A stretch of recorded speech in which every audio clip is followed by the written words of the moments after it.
Émission 940. Cette semaine, Daredevil, Cold Day in Hell.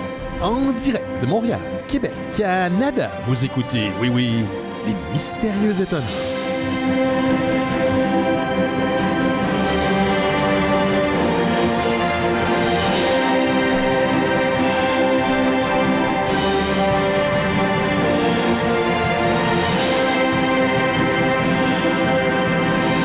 Bonjour à toutes et à tous, vous écoutez Les Mystérieux Étonnants, une émission en balado-diffusion consacrée aux BD et à l'ensemble de la culture populaire. L'ensemble!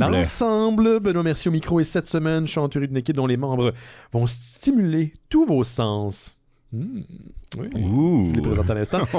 Il incarnera un des 28 Weasley dans la nouvelle série de Harry Potter. Antoine Pontbriand est avec nous. Salut! Salut! Merci Joke de m'avoir invité. roue oblige. Ben oui. Désolé. Oui. J'en ai-tu déjà parlé à l'émission de mon identité rousse ou blonde? Non, je pense pas. Je sais pas, on en a déjà parlé, mais moi, toute ma vie, j'ai dit que j'étais blond.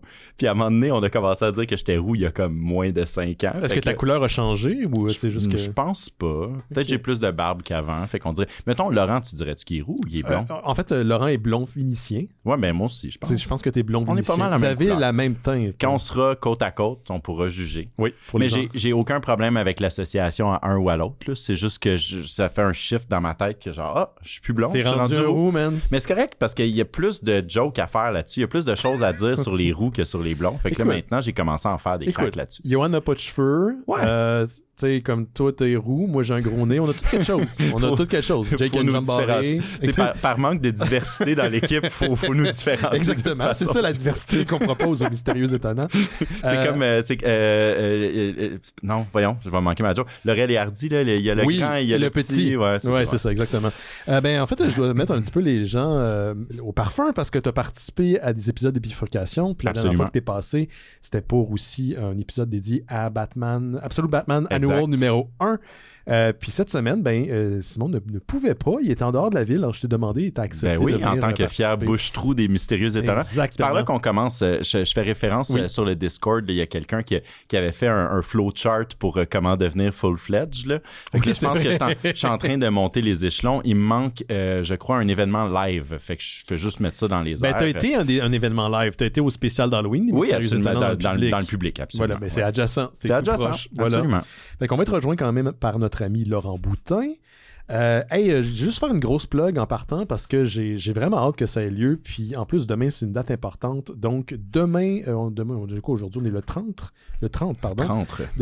Demain, c'est ça, 31. Le 31 mars prochain, c'est demain, ça. À 18h, il y a un lancement à la librairie Zone Libre. C'est sur Sainte-Catherine, le 262 Sainte-Catherine-Est. À partir de 18h, c'est le lancement du livre « La musique dans le sang, une histoire orale de Musique Plus ». Et donc, ça va être, comme le titre l'indique, un ouvrage dédié à l'histoire de Musique Plus dans lequel on a interviewé plutôt des différentes personnes qui ont collaboré derrière et devant la caméra. Et c'est Marie-Lise Rousseau qui est l'autrice de ce magnifique livre que j'ai pu lire d'ailleurs, que j'ai dévoré en 4 jours et je suis un lecteur très, très, très lent. Mais j'ai vraiment trippé. Et pour les auditeurs, auditrices ça fait peut-être pas longtemps que vous écoutez Les Mystérieux Étonnants, il y a 12 ans de ça, je faisais partie de l'équipe de Monsieur Net qui était diffusée à Musique Plus, donc cette chaîne qui est maintenant... Nerd! Oh oui! Donc, je suis vraiment content parce que la semaine prochaine, pour l'entrevue, parce qu'on a une entrevue à chaque 2 semaines, ça sera avec Marie-Lise Rousseau. Vous aurez un épisode dédié à son ouvrage. Et donc, on va pouvoir explorer ce qui est traité dans le livre. C'est vraiment extraordinaire. Pour vrai, c'est pas juste parce que j'ai reçu une copie gratuite que je vous dis ça. C'est extraordinaire. C'est sûr, je suis pas objectif. Là, on parle d'une station que j'ai beaucoup aimée, un projet que j'ai beaucoup aimé, auquel participer. Mais je pense que si vous êtes moindrement nostalgique des belles années de Musique Plus, si vous êtes moindrement intéressé à l'histoire de cette chaîne-là qui a marqué la culture québécoise musicale, surtout, il faut vous mettre la main là-dessus. C'est incroyable. Donc, lancement demain, il va y avoir derrière une table ronde animée par Marie-Lise qui va mettre en scène Mike Gauthier, qui est un VJ de l'époque, mais qui a collaboré aussi longtemps derrière la caméra à différents niveaux, au niveau de la production de la chaîne Musique Plus, et l'animatrice qui était aussi VJ, Geneviève Borne. Donc ça commence à 18h30 le talk. Et après, bien sûr, il y aura signature et vous allez pouvoir acheter, bien sûr, votre exemplaire sur place. Moi, je vais essayer de faire un tour. Ben oui, moi aussi. Ça serait très cool. Je sais que potentiellement Denis Talbot de Radio Talbot et anciennement de Monsieur Net sera sur place. Il a même annoncé tantôt sur Facebook qu'il n'allait pas enregistrer son podcast demain pour être sur place. Ah, très cool. Et voilà, fait que peut-être on s'y voit demain, mais sinon, allez jeter un coup d'œil, c'est vraiment un ouvrage extraordinaire. J'ai vraiment aimé ça. Un autre petit plug nostalgique? Ben, vas-y.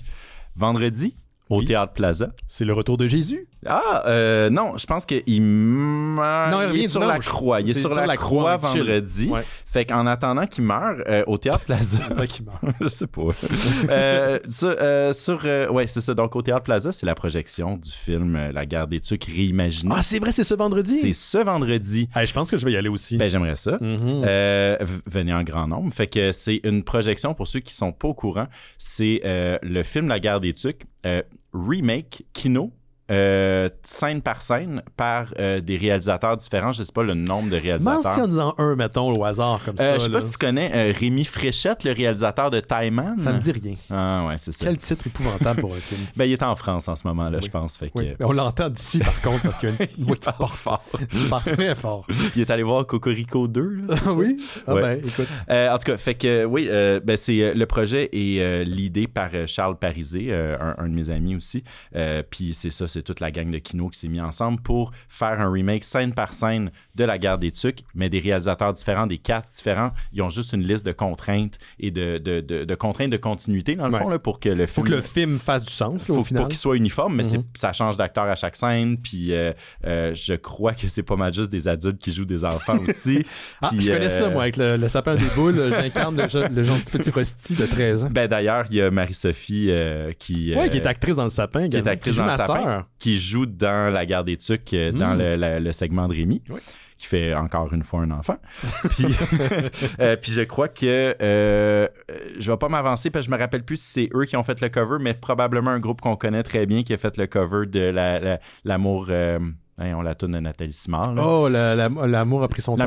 L'amour a pris son temps, exactement. Fait que c'est ça, ça va être vraiment cool. Je crois qu'il va y avoir des gens de la production originale de La guerre des Tucs qui vont être présents. Roger sera là? Je pense que oui. Roger mais là, qui est co-scénariste, mais je suis pas certain. Je suis pas directement impliqué dans l'événement. J'ai acheté mon billet, comme tout le monde. Je connais des gens qui sont impliqués dans la production, puis j'ai vraiment hâte de voir ça. C'est où? C'est quand? C'est combien de billets?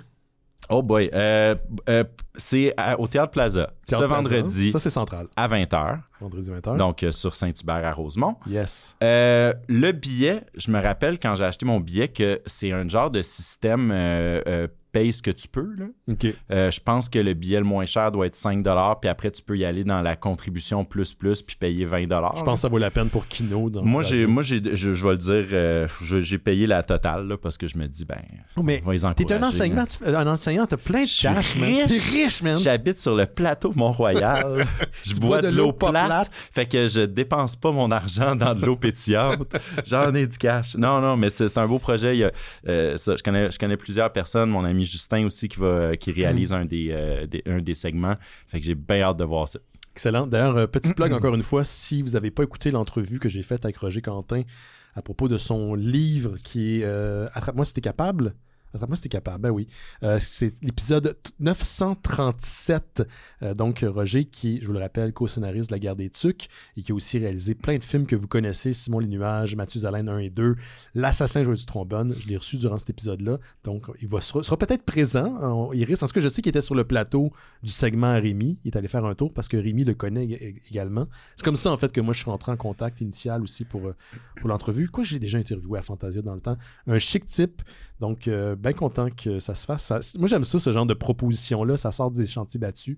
Fait que, à ce vendredi, peut-être, pour comment il appelle ça? Un genre de redux? Ça s'appelle La guerre des Tucs réimaginée. Réimaginée, parfait. Fait que, tu sais, je sais pas comment ça fonctionne pour les droits puis tout ça, mais c'est peut-être votre seule chance de voir ce film-là, parce que je sais pas comment ça peut être... en salle. Ben, je sais pas comment ça peut être distribué, un film comme ça. Mais en même temps, je sais que mon ami Charles, qui s'occupe de tout le projet, il est en contact avec La Fête, là, la compagnie de production des Contes pour tous. Fait que tout est legit, tout est légal, mais c'est fait Kino, donc très guerrilla style. C'est ça, il y a de l'âme là-dedans. Ben C'est le fun, ce genre de projet-là. On va commencer les nouvelles. Laurent s'en vient. On va lui laisser le temps d'arriver. Qu'est-ce que j'ai là-dedans? Allons-y avec toi, parce que tu m'as dit que tu n'avais pas grand-chose dans tes trucs. C'était compliqué, hein, trouver des nouvelles cette semaine. Cette semaine, là, plutôt sec. J'essayais de trouver des nouvelles, puis j'ai pas trouvé de nouvelles. Je vais commencer avec le YouTuber dont on a parlé tantôt. Lequel on a parlé de plusieurs. Oui, je sais. Donc, Lazy Game Reviews, LGR. Oui, Lazy Game Reviewer. Oui, qui est une chaîne que j'apprécie particulièrement également. Comment tu décrirais son type de contenu? C'est de la slow TV dédiée à l'univers du gaming et des PC des années 90. C'est autant des analyses de phénomènes numériques, de jeux vidéo, de franchises de jeux vidéo, mais aussi de hardware. Beaucoup. Exactement. On va aller chercher des vieilles machines, les faire marcher, parler de l'histoire de cette machine-là, puis comment ça a évolué à travers le temps, puis pourquoi ça a marché, pourquoi ça n'a pas marché. C'est vraiment nerd cool. À ce niveau-là. Oui. C'est très pointu, mais quand même divertissant et accessible pour des gens qui sont des néophytes. Mais aussi, tu as le côté beaucoup plus ludique où, comme tu dis, il va focusser par exemple sur une série de logiciels qui étaient vendus à genre dans des boîtes, puis tu sais pas trop ce que tu achetais dans les années 90. Donc, voici, c'est la thématique de Noël. Fait que t'as plein de petits jeux qui font pas de sens pantoute, qui ont probablement été volés à une compagnie tierce, puis on a juste remodelé les sprites pour en faire des items de Noël à la place. Puis, fait que t'as des curiosités qu'aujourd'hui n'existent plus, mais qui sont très, très, très 90s.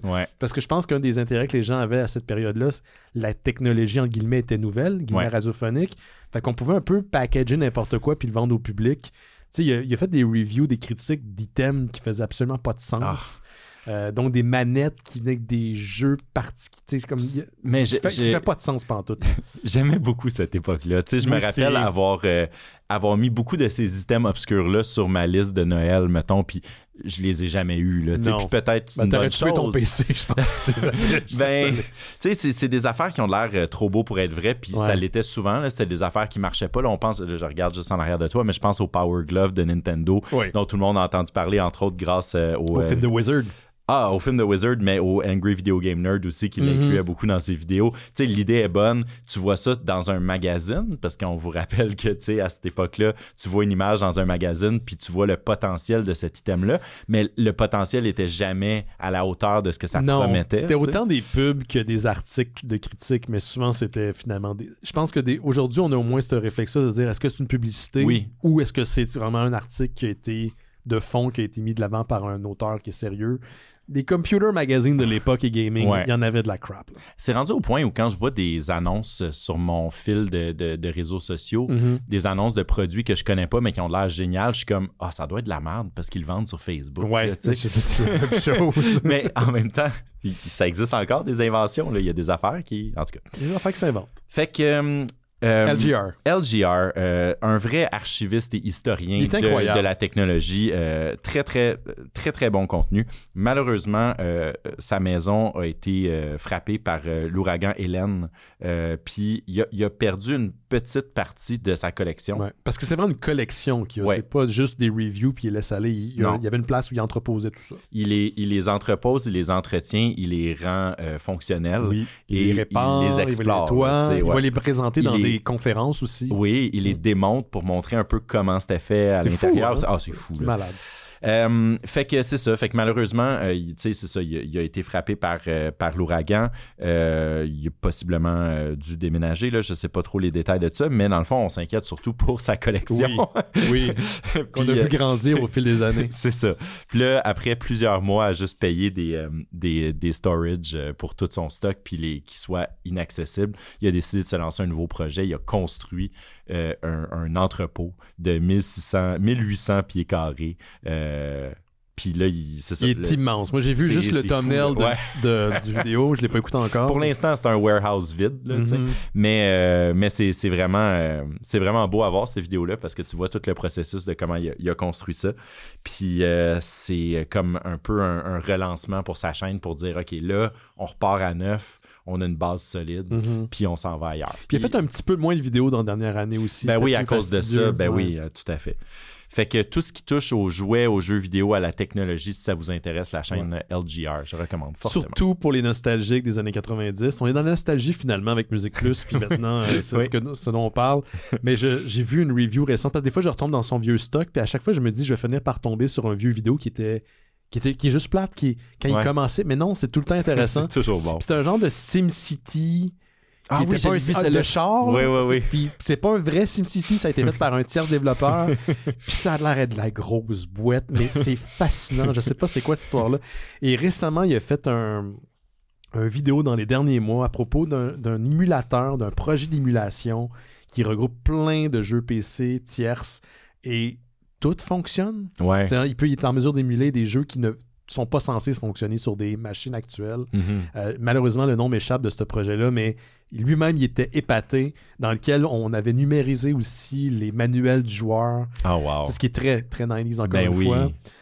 Une super de belle chaîne, LGR, ça me tente d'aller écouter ça. Ouais. Moi, j'ai des petites nouvelles. On reste-tu dans la nostalgie? On reste un peu dans la nostalgie. Okay. On est adjacent à la nostalgie. Ça, c'est pour les fans de comic book et de Teenage Mutant Ninja Turtles.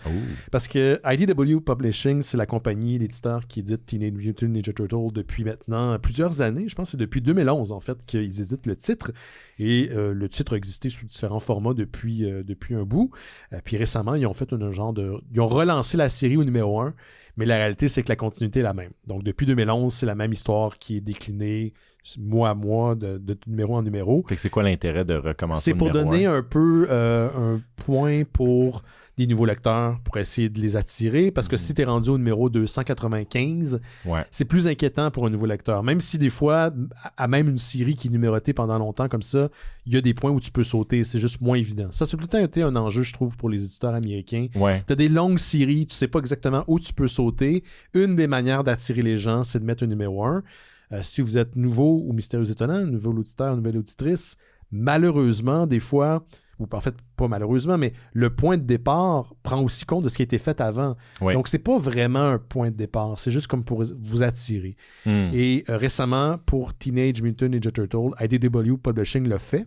On a parlé d'ailleurs de ce numéro-là à l'émission. C'était à l'épisode 912. C'était un numéro qui était, en fait pas un numéro, mais un premier volume qui était signé par Jason Aaron, qui est un auteur de BD quand même assez reconnu. Puis c'était une manière d'attirer des nouveaux lecteurs.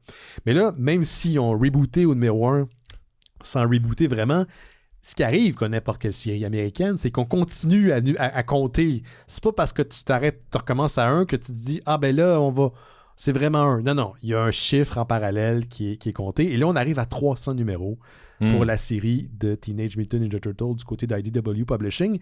Et pour l'occasion, ils ont ramené Kevin Eastman et Peter Laird, qui en 84 avaient fait sorti cette BD-là qui était en fait une joke parce que ça se voulait une parodie de Daredevil.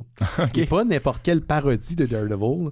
C'est une parodie du Daredevil qui avait été dessiné, écrit par Frank Miller dans le temps. Donc, attends, il y a un numéro de TMNT qui était qui était une parodie de Daredevil? Non, c'est le concept même de Teenage Mutant Ninja Turtles, un lien direct avec Daredevil. Je te donne un exemple. La canisse contenant le mutagène qui affecte les Turtles et qui les rend des mutants et qui leur donne leur capacité de pouvoir parler, réfléchir, tout ça.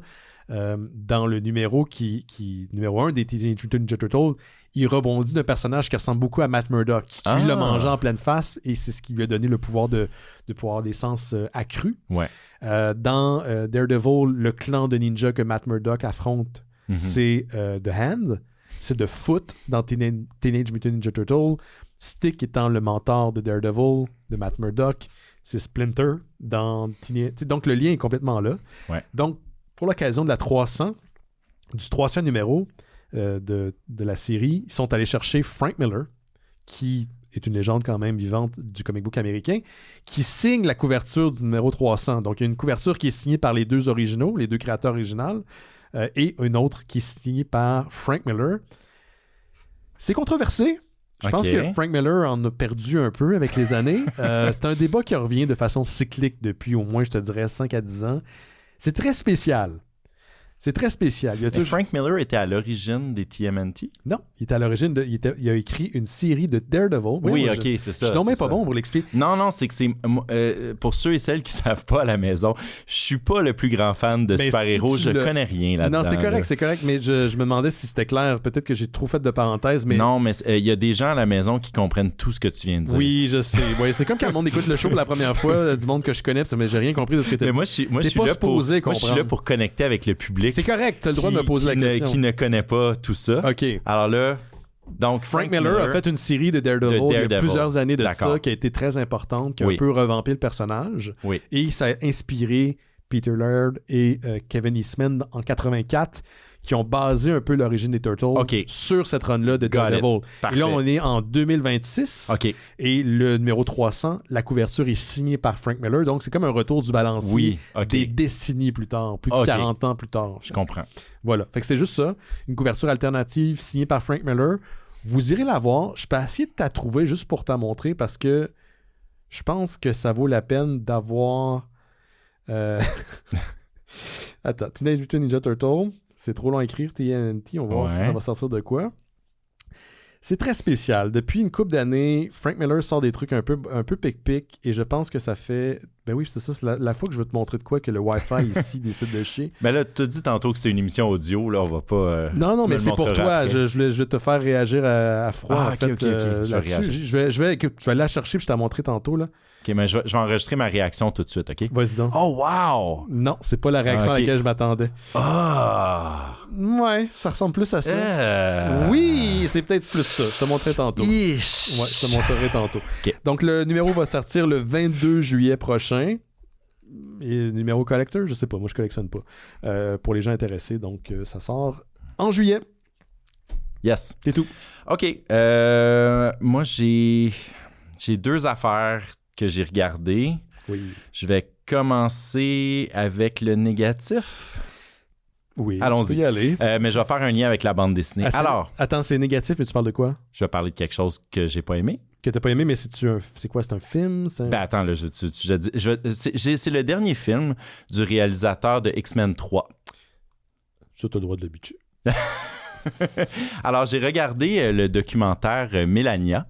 Tu l'as-tu downloadé ou tu l'as comme écouté sur ton... Fait que c'est disponible maintenant sur Prime. Oui, Amazon Prime. Premièrement, je suis pas abonné à Prime. D'accord. Mais si vous êtes abonné à Prime et que vous êtes curieux de voir ce documentaire, j'encouragerais tout le monde à le pirater. À le pirater, cette merde.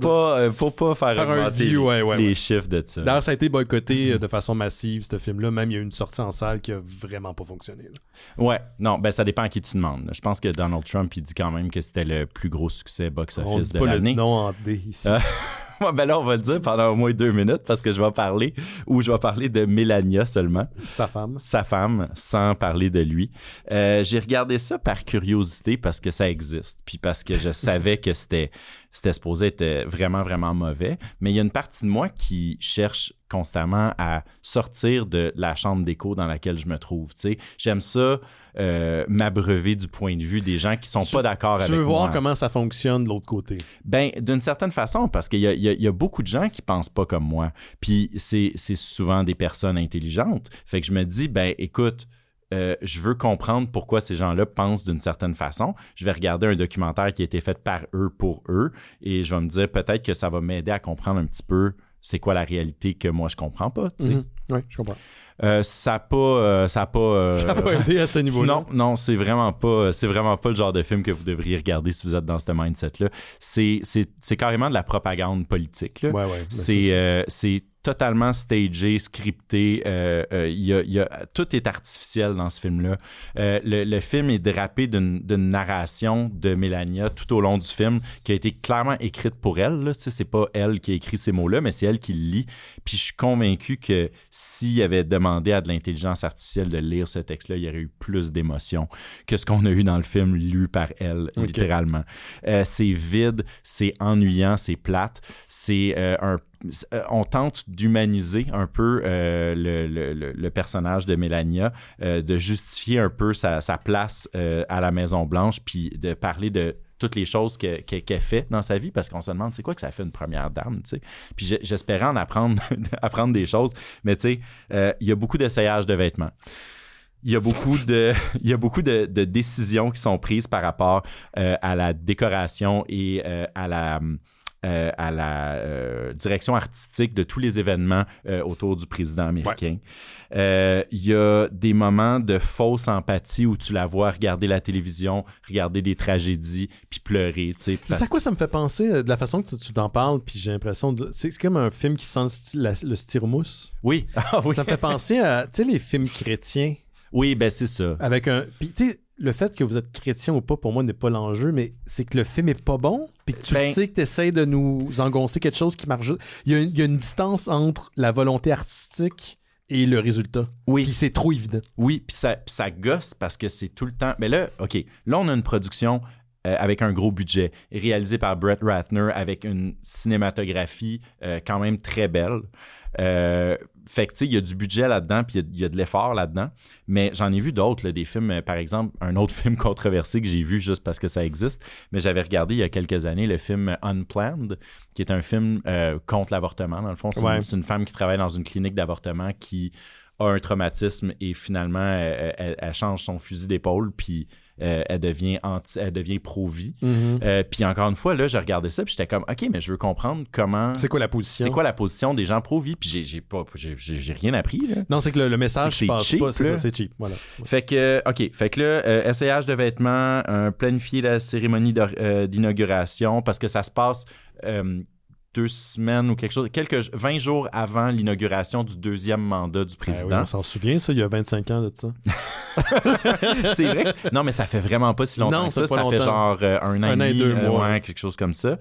6 mois. Ouais, il y a une scène où elle a un appel vidéo avec Brigitte Macron où elle discute de l'enjeu de la cyberdépendance des jeunes et comment qu'elle va faire... sont possibles pour éradiquer ça aux États-Unis. Tu sais, on parle de sa philanthropie un peu à ce niveau-là. Il y a un moment dans cette conversation-là où Brigitte Macron switch en français, puis elle dit toute une phrase, elle dit genre une couple de phrases en français, puis là, tu vois Mélania qui prend des notes et qui écrit ce qu'elle a dit en anglais. Fait que ce bout-là, il est juste là pour qu'on se dise... il est stagé, elle parle français, mais juste pour... Oui, OK, elle comprend le français, elle est donc bien intelligente, tu sais. C'est ça. Après, elle essaye encore plus de vêtements. Elle rencontre une victime du Hamas, une juive israélienne qui s'est fait capturer par le Hamas et qui a été prisonnière pendant vraiment longtemps et qui s'en est sortie. Fait que là, encore là, ça manque un peu de perspective. Là. Je vais essayer d'être objectif dans la façon dont je présente ça parce que c'est un sujet touché, mais le film nous présente ça comme... tu sais, pauvres résidents d'Israël qui vivent la guerre en ce moment. Là. Ensuite de ça, elle parle de son amour pour Michael Jackson. Fait que là, on est rendu à... Voyons, tabarnak. On est rendu à plusieurs niveaux. Parce là, que... c'est comme, hey, son stand-up préféré, c'est Bill Cosby. Puis, non, mais faut pas oublier que Brett Ratner est un pédophile. Oui, il a été dans l'Epstein Files, puis c'est quelqu'un qui était problématique aussi avant. Là. Son mari, le président des États-Unis, est un pédophile aussi. Puis là, son artiste préféré, c'est Michael Jackson. Oui. Là... On commence à avoir des liens un petit peu douteux. on est rendu loin. Là, après, elle rencontre l'ambassadrice de la Jordanie là, pour faire encore parler de causes humanitaires dans lesquelles elle va peut-être ou pas s'impliquer. Elle a un speech où elle défend son mari pour dire que, tu sais, il y a aucun président aux États-Unis qui l'a eu aussi rough que lui, qui a été aussi détesté que lui, mais il n'y en a pas un qui a accompli autant, tu sais. C'est complètement aberrant comme film. C'est dégueulasse, mais c'est surtout ennuyant. J'ai rien appris, je me suis ennuyé. C'était une série de montages, d'affaires, de vide. Tu sens que tout est artificiel, tu sens que tout est stagé, tout est scripté. Il n'y a aucune authenticité. Puis malgré tout ça, j'ai pas l'impression que je connais mieux la vie de Melania Trump. Oui, je vois le genre. Là, je vois exactement. C'est une commande, puis on essaie de faire beaucoup avec très peu, puis il y a du flafla. Puis de toute façon, en partant, le personnage ne semble pas être sympathique. Là, puis ce qu'il représente, on s'entend que si vous écoutez Les Mystérieux Étonnants, vous connaissez nos allégeances. Là. Ouais. Mais ça aide pas. Non, des fois, ce genre de production-là, j'aimerais ça être surpris. Tu l'écoutes finalement, OK, l'emballage est le fun. Ouais. Les gens qui sont derrière sont odieux, mais ils ont fait de quoi d'incroyable. Mais c'est un niveau presque Robocop de à quel point c'est caricatural puis ridicule. Ouais. Puis il y a des gens qui vont le gober comme si c'était un premier niveau. Là. Ben, puis malgré tout ça, il y a quand même des choses que tu peux pas faker puis qui détonnent à travers du film.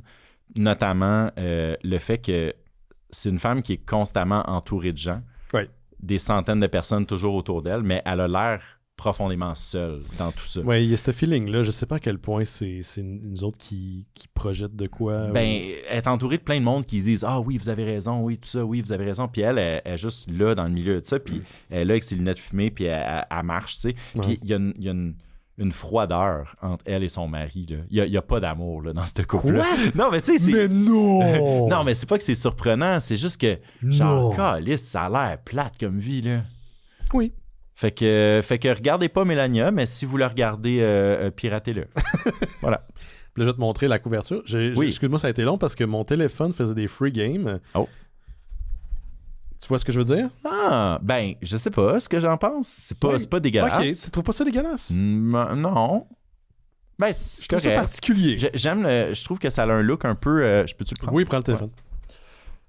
Tu sais, il y a quelque chose dans leur face. Ah ouais, non, de plus tu te rapproches, moins c'est beau. Hein? C'est parce que je pense que tu l'as vu de loin. Ouais, c'est prendre ça. le téléphone dans tes mains. Ouais, c'est ça. Après Frank Miller, Ninja Turtles, vous allez comprendre. Là. Ouais, je sais pas. Ouais, c'est bizarre. Je serais très curieux d'entendre l'opinion de Jake là-dessus parce que je sais que Jake a une certaine admiration pour le personnage. Toi, est-ce que tu es fan des Ninja Turtles? Je suis, quand j'étais jeune, j'étais un gros fan des Ninja Turtles. J'avais les jouets, j'avais la base des gentils, j'avais la base des méchants, j'ai écouté les cartoons. Puis j'ai repensé à m'y retaper pour une série qui s'appelle Terre Turtle chez Isidore. Les films, ça? Non, toutes les BD. Toutes les BD. Wow. Non, les BD semblent intéressantes. On avait lu celle de Jason Aaron, mais j'avais mis la main sur le début de la série. Il y a tout un lore qui s'est créé, je pense, dans la série qui a été publiée depuis 2011. Puis ça semble quand même assez intéressant. Celle-là me tente. Okay. Mais tu sais, il y a eu plein d'autres séries qui n'ont aucune connexion au niveau du canon qui ont été publiés par le passé par d'autres éditeurs. Là. Mais j'étais un gros fan dans le temps. J'avais les Turtles. Je trippais bien raide. Puis il y a une partie de moi, je dois avouer, qui regrette aujourd'hui d'avoir donné ces jouets-là. Ah. Je sais pas pourquoi. Je les voudrais ici. Surtout considérant les prix auxquels ils sont revendus sur le marché eBay, j'ai fait erreur. Est-ce que toi, tu les gardais emballés quand tu étais... Non, là, j'étais pas nerd à ce point-là. Je jouais quand même avec. Là. Mais c'est drôle, ma copine, la semaine dernière, elle a reçu en cadeau, je pense, d'un de ses élèves, une figurine de Mario Kart de Shy Guy.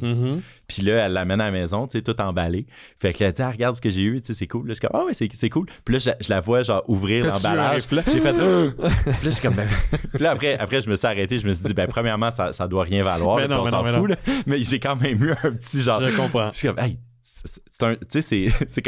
comme de dire, je joue pas avec ça, c'est un jouet. C'est un jouet, exactement. Et, ben, tu sais, je sais pas si t'as vu le film Megan. Oui, le 2 aussi, j'ai vu. Ah, j'ai pas vu le 2. Mais le 2 est le fun. Ah ouais, okay. Le 2 est vraiment le fun. Mais le personnage de j'oublie son nom, l'actrice, là, mais le personnage principal, c'est un peu ça son idée. Là, elle a design des jouets, mais elle a aucun rapport avec les enfants. Là, elle n'est pas capable d'interagir avec les enfants. Puis quand les enfants touchent à ses jouets, elle est comme non, mais regarde, c'est pas un jouet, là, c'est un objet de collection. C'est un prototype ou c'est quelque chose qu'elle a travaillé. Ouais. Mais j'aime bien certains, tu sais, parce qu'on. Il y a une industrie du jouet en ce moment qui est vraiment juste dirigée vers les adultes. Là, on revient à la nostalgie, mais beaucoup des produits des années 80-90 qui sont vendus à des prix absolument dérisoires pour un public qui est nous, même un peu plus vieux. Si vous regardez d'ailleurs juste le marché du jouet des Transformers, c'est absolument ridicule. Puis là, je vous parle pas des versions avec des moteurs qui se transforment devant vous. Je parle de littéralement des modèles en plastique de Transformers. Qui ne bougent pas. Qui peuvent se transformer, mais qui ne bougent pas. Non, mais ils se transforment. C'est des jouets. Oui, ils se transforment, mais ce que je veux dire, c'est qu'ils se transforment pas avec des moteurs. C'est des jouets comme dans le temps, là, que tu joues... tu transformes avec tes mains. Là. Il y a déjà eu des Transformers qui se transformaient avec des moteurs. Dans les dernières années, il y a plusieurs modèles qui ont été faits avec des moteurs qui se font... En fait, la transformation se fait devant tes yeux. Tu appuies sur un bouton et tout se fait? Non, c'est commande vocale. Oh. Mais c'est faramineux. Mais au-delà de ça, c'est sûr que ça va coûter super cher parce qu'il y a genre 10 000 moteurs et c'est, en tout cas, de la haute technologie, entre guillemets. Là.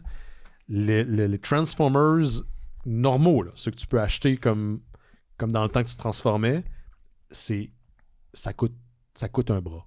C'est vraiment super dispendieux. Et les Turtles et l'autre truc comme ça cyclique qui ressortent, c'est des jouets qui sont clairement dédiés à un public. Puis je pense que le but, c'est aussi que tu gardes les figurines dans le carton. T'sais. Ouais. C'est un peu une manière de les afficher comme ça aussi. Ben, je pense qu'il y a beaucoup plus d'efforts qui est mis dans le design des boîtes maintenant, puis des displays, la façon dont c'est display à l'intérieur de la boîte. Ouais, il y a un côté aussi rétro, là. On a espèce d'assumer le côté rétro de l'époque. Ils ont ressorti tous les jouets de Ghostbusters comme dans le temps, avec le vieux carton, la vieille infographie. Puis je t'avouerais que là, il y a une fibre en moi qui a été très stimulée, intéressée à ce moment-là, parce que j'ai joué beaucoup avec les Ghostbusters dans le temps, puis c'était... Il y avait de quoi de quand même assez iconique dans cette direction artistique, j'aime bien. Heureusement pour moi, une bonne partie n'a pas été disponible au Canada, mais était disponible juste aux États-Unis dans le temps. Donc, j'ai pas eu à faire les Toys R Us et Target et autres. Ouais, puis dans ce temps-là, on pouvait pas importer facilement. Il y avait on pouvait, je parle pas d'il y a 10 ans, là. Il y a quand même quelques années, mais pas tant que ça non plus. C'est juste que pandémie oblige, je me suis dit, je vais me garder une petite gêne. Ouais. Fait que j'ai pas acheté ces choses-là quand c'est sorti. On va attendre un petit peu parce que j'entends l'ours marcher dans le corridor. Je pense qu'on a notre ami Laurent Boutin qui se présente à nous. Oui, voilà! Allô! En parlant d'amis de tous les enfants, on a notre ami Laurent Boutin qui est là. Salut. Ça va, Laurent? Salut. Je suis plus un ami de tous les enfants depuis le spécial d'Halloween, on s'en rappelle. Ah oui, c'est vrai. Oui, on n'est pas revenu souvent sur ton costume, hein? Non. Au spécial de Noël, on a parlé du spécial d'Halloween. Ça revient. Ça revient sous forme de dick. Ça part fort. Salut! Vas-tu au lancement du livre demain, toi, Laurent? Quel livre? Sur Musique Plus. Ah, il y a ça, c'est vrai. Toi, tu fais combien d'activités par semaine? Ça n'a pas d'allure. Ouais, je mets ça que ça m'intéresse, mais la vérité, c'est que j'y vais pas. Là. Ben, c'est pas vrai, ça. Tu fais tout le temps quelque chose qu'on t'invite. Tu penses ça, mais c'est parce que vous m'invitez tout le temps, genre le vendredi. Ouais. Comme tout le monde. Fait que je fais une affaire par semaine, mais c'est juste que vous avez toutes la même date maintenant. Ouais, c'est ça. Fini les grandes semaines de plein de shows par semaine. Ouais, c'est plus comme c'était. C'est plus comme c'était. Ouais. On va te laisser prendre une gorgée d'eau, Laurent, mais c'est toi qui vas continuer parce que Antoine et moi, nous avons parlé de nos nouvelles. Mais non, mais j'ai d'autres affaires après. Oui, bien sûr, mais là, ça va être 3-3. Ça va être comme on y va dans l'ordre. Là. Parfait. Bon. Je vais faire un suivi sur il y a 2 semaines. Qu'est-ce que tu as dit il y a 2 semaines? J'écoute pas quand tu parles. Classique. J'ai parlé de la mise à l'enchère du props de Ace Ventura 2, When Nature Calls. Oui. Le rhinocéros. Le fameux rhinocéros qui nous a tous et marqués. Et le meilleur de toutes les Ace Ventura. Oui, en tout cas, fait longtemps que je l'ai pas vu. Je l'ai pas vu depuis le cinéma, le 2. C'est celui où est-ce qu'il se met des asperges dans la bouche puis des œufs mimosa dans les yeux puis qu'il fait... Non? Soit ça aurait pu être dans n'importe quel film de Jim Carrey des années 90. Ça aurait pu être n'importe quel film. Ace Ventura, ça? Probablement. Un des films dans lequel il ment, là. Mais tout ça, c'était avant que Jim Carrey soit remplacé par un clone, c'est ça? Oui, c'est vrai. Je sais pas c'est quoi... c'est la version officielle. Non, mais c'est quand dans le timeline que le clone prend c'est la quand il a reçu un prix à un festival en France. Oui, mais là, français. Ils ont sorti le clone pour cet événement-là ou genre ça fait longtemps qu'il y a un clone? J'ai pas vu les Sonic, fait que je sais pas si c'était un clone dans ce temps-là. T'es-tu en train de dire que pour que ça fonctionne, une conspiration doit faire du sens, là? De quoi tu parles? Non, j'essaie juste dire de la bullshit. De pogner le timeline. Oui, moi aussi, mais il y en a pas de timeline. C'est vrai que j'ai pas vu les Sonic non plus, fait peut-être que c'est... Ça marche. Il fait pas beaucoup d'autres films depuis. Il peint. Il a fait un Kick-Ass, je crois, le 2. Ouais, mais ça doit faire longtemps, ça. Et après, il était comme, je veux pas faire la promo de ça, c'est trop violent, c'est de la merde. Il peint, en fait, ce moment, il peint, puis il a un peu perdu aussi l'esprit. Ah ouais? Ouais, il est un peu weird. Il est weird d'un côté Guillaume Lavitière style. Ah ouais? Ouais. Oh, je savais pas ça. Ouais. Mais en tout cas, il est très bon pour réciter un speech en français, en phonétique. Là. Ou son clone est bon. Oui, c'est ça. Il est programmé pour ça. Bref, le rhinocéros. Le rhinocéros. Je veux juste revenir là-dessus parce que, de un, c'était drôle, mais tu sais, l'enchère qui avait lieu il y a 2 semaines, on pensait que ça récolterait entre 4 000 et 8 000 $. C'est plus haut ou plus bas? Mon Dieu, c'est terriblement plus haut. L'enchère s'est terminée à 59 850 $ pour un cul de rhinocéros. Pour un rhinocéros au grand complet, qui a été acheté par un autre... Rémi Fréchette. Hey, ça serait malade. Il y a une maison à ce temps-là. Par une entreprise qui s'appelle Ripley's Believe It or Not, qui ne m'est pas familier, mais si j'ai bien compris, c'est genre des musées de trucs weird. C'est des musées de trucs weird. À un moment donné, il y avait un magazine, il y avait une émission de télé aussi. C'était toute une affaire. J'ai checké la page Wikipédia, puis il y a genre des... Tu sais, oui, il y avait tout ça, mais il y a aussi des entités physiques partout dans le monde, genre vraiment... des places que tu peux visiter. Des magasins, tu sais, comme dans le place, il y en a un à Niagara Falls, là, c'est l'affaire qui a un genre de King Kong dessus, là, c'est genre des places de cossins. De cossins, genre, hey, checkez ça, c'est weird. Check ça, mes cossins. Eux disent que ceci était trop précieux pour comme mourir dans un entrepôt, fait qu'ils ont des projets mais pour ils sont probablement... en fait, parce que c'est compris, tu disais 59 000 américains? Ouais. Ben ça, tu peux mettre ça sur tes dépenses de compagnie. Oui. Ben oui. Mais mais c'est un investissement là-dessus. C'est eux autres qui gagnent, en fait. Oui, mais c'est ça. Là, ils vont sûrement, tu sais, comme tu pourras visiter le rhinocéros, probablement faire un photo-op dans le cul du rhinocéros. Peut-être pas dans le cul. Ben, je sais pas. Ça avait plus de l'air en très bon état. Là. Ça avait de l'air tout désagrégé. D'après moi, ils vont le ramancher un peu, mais en tout cas, ils ont des projets pour... D'ailleurs, c'est une idée, ça, pour notre ami Jared Mann et ses événements McFly, où dans lequel il mélange... projection participative et événements autour. Ouais. Tu sais, pour Die Hard, il avait mis une espèce de grosse bouche d'aération dans laquelle les gens pouvaient se prendre en photo avec un briquet. Ouais. Vas-y, Jared, hein, photo-op. Photo-op du rhinocéros. C'est aussi un bon projet pour l'argent du Patreon des Mystérieux Étonnants de nous envoyer faire un tour de cul de rhinocéros de les Radio. Je dis ça de même, donnez généreusement. Fait qu'il est dans quelle ville? Il va être dans quelle ville? On ne sait pas encore, en fait, c'est ça. Il y en a partout des Ripley's Believe It or Not, puis il n'avait pas annoncé encore où c'est qu'il le mettrait. Peut-être qu'il va être en tournée. Peut-être. Tu sais, on pourrait aller à Niagara Falls. Ça, c'est réaliste. Mais tu sais, il y en a, j'ai checké, il y en a énormément en Asie aussi. Ouais. Je suis comme, d'après moi, il va se retrouver dans le fin fond du cul du monde, d'après-tu. Oh, OK. Merci, Laurent. Merci. Le cul de cette affaire-là n'a plus de secret pour nous. Ben, je suis ravi. Ben oui. Vas-y, Monsieur Antoine.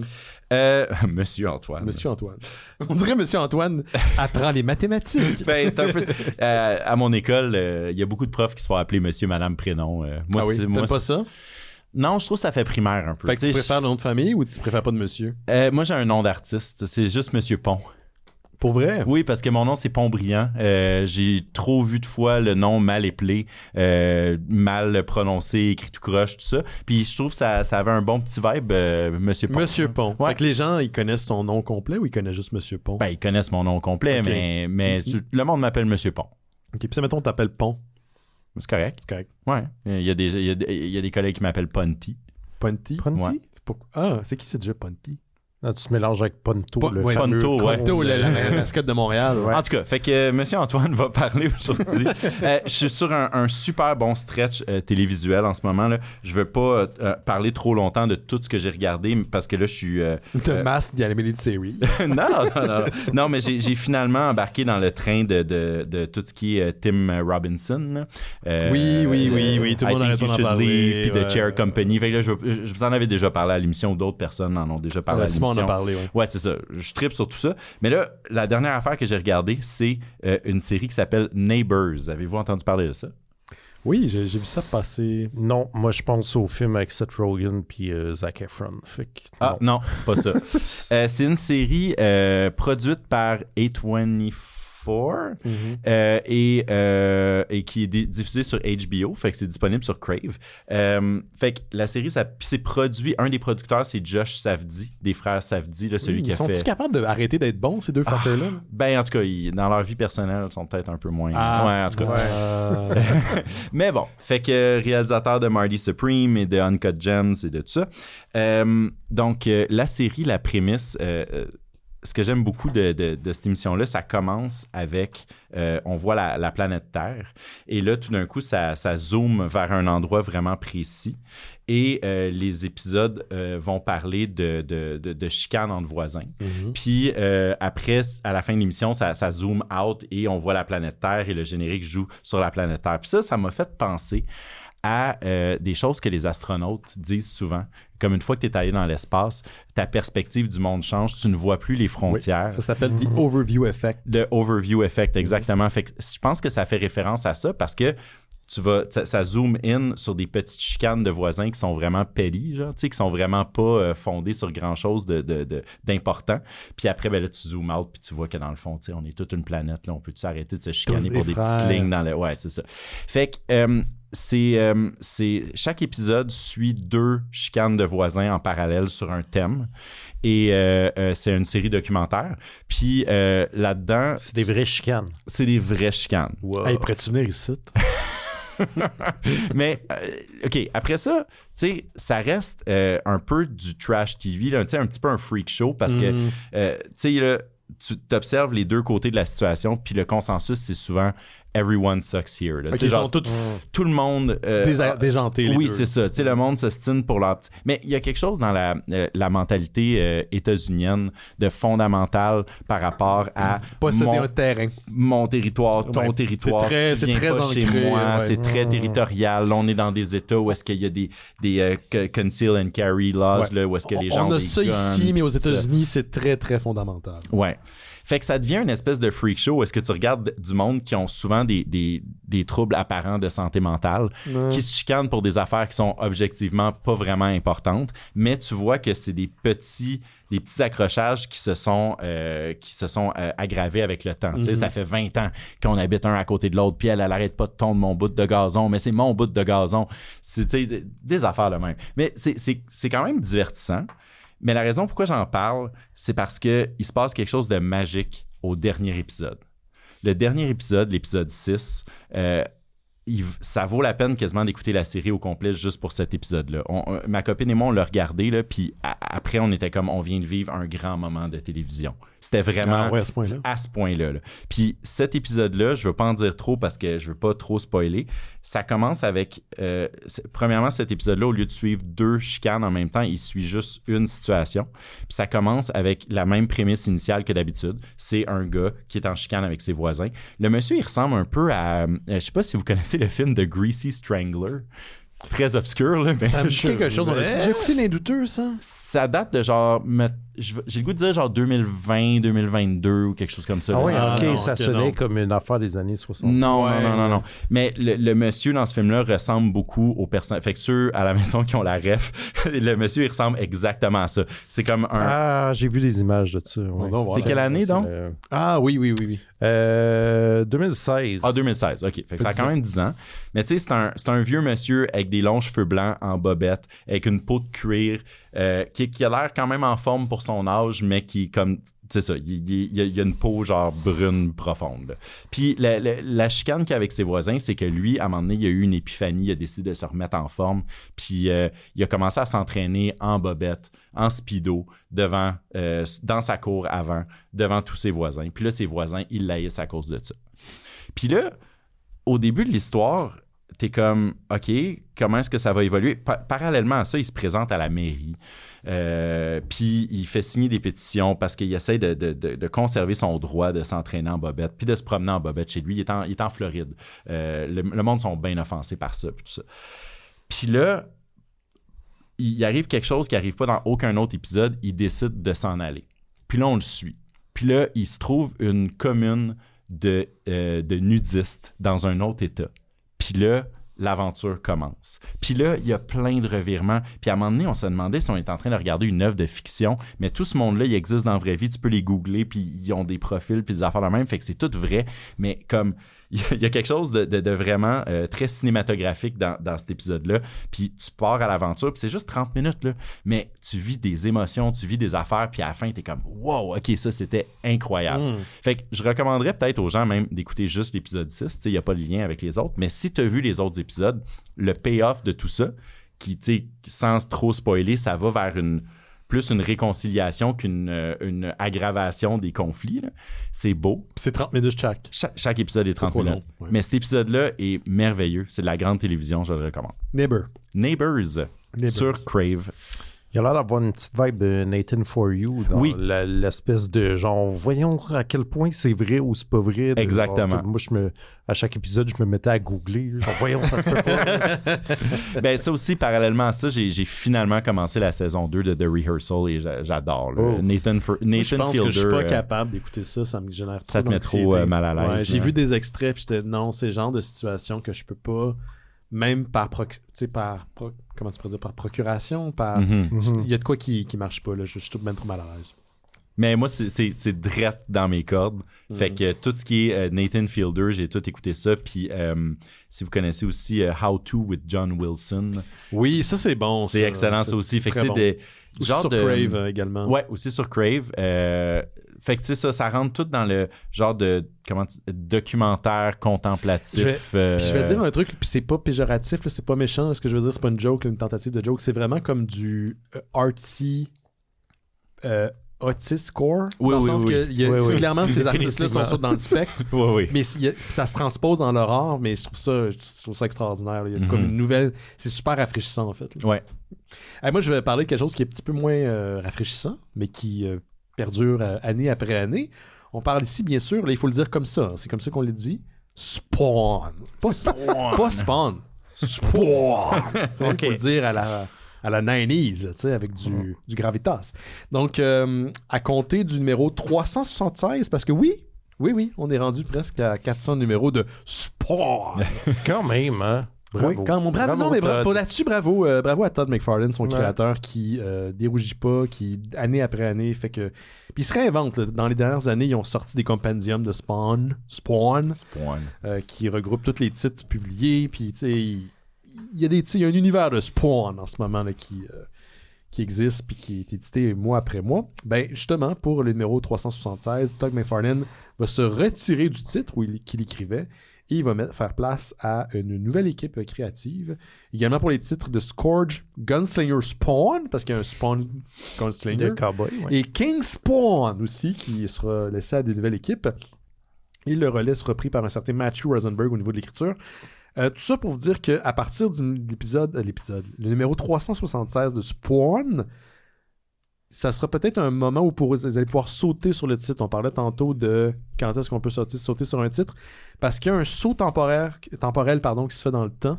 Et Spawn se retrouve dans un monde, il n'a pas été là pendant 1 an, qui a été abandonné par l'enfer et le paradis. Donc, un nouveau statu quo dans l'univers de Spawn à partir du numéro 376.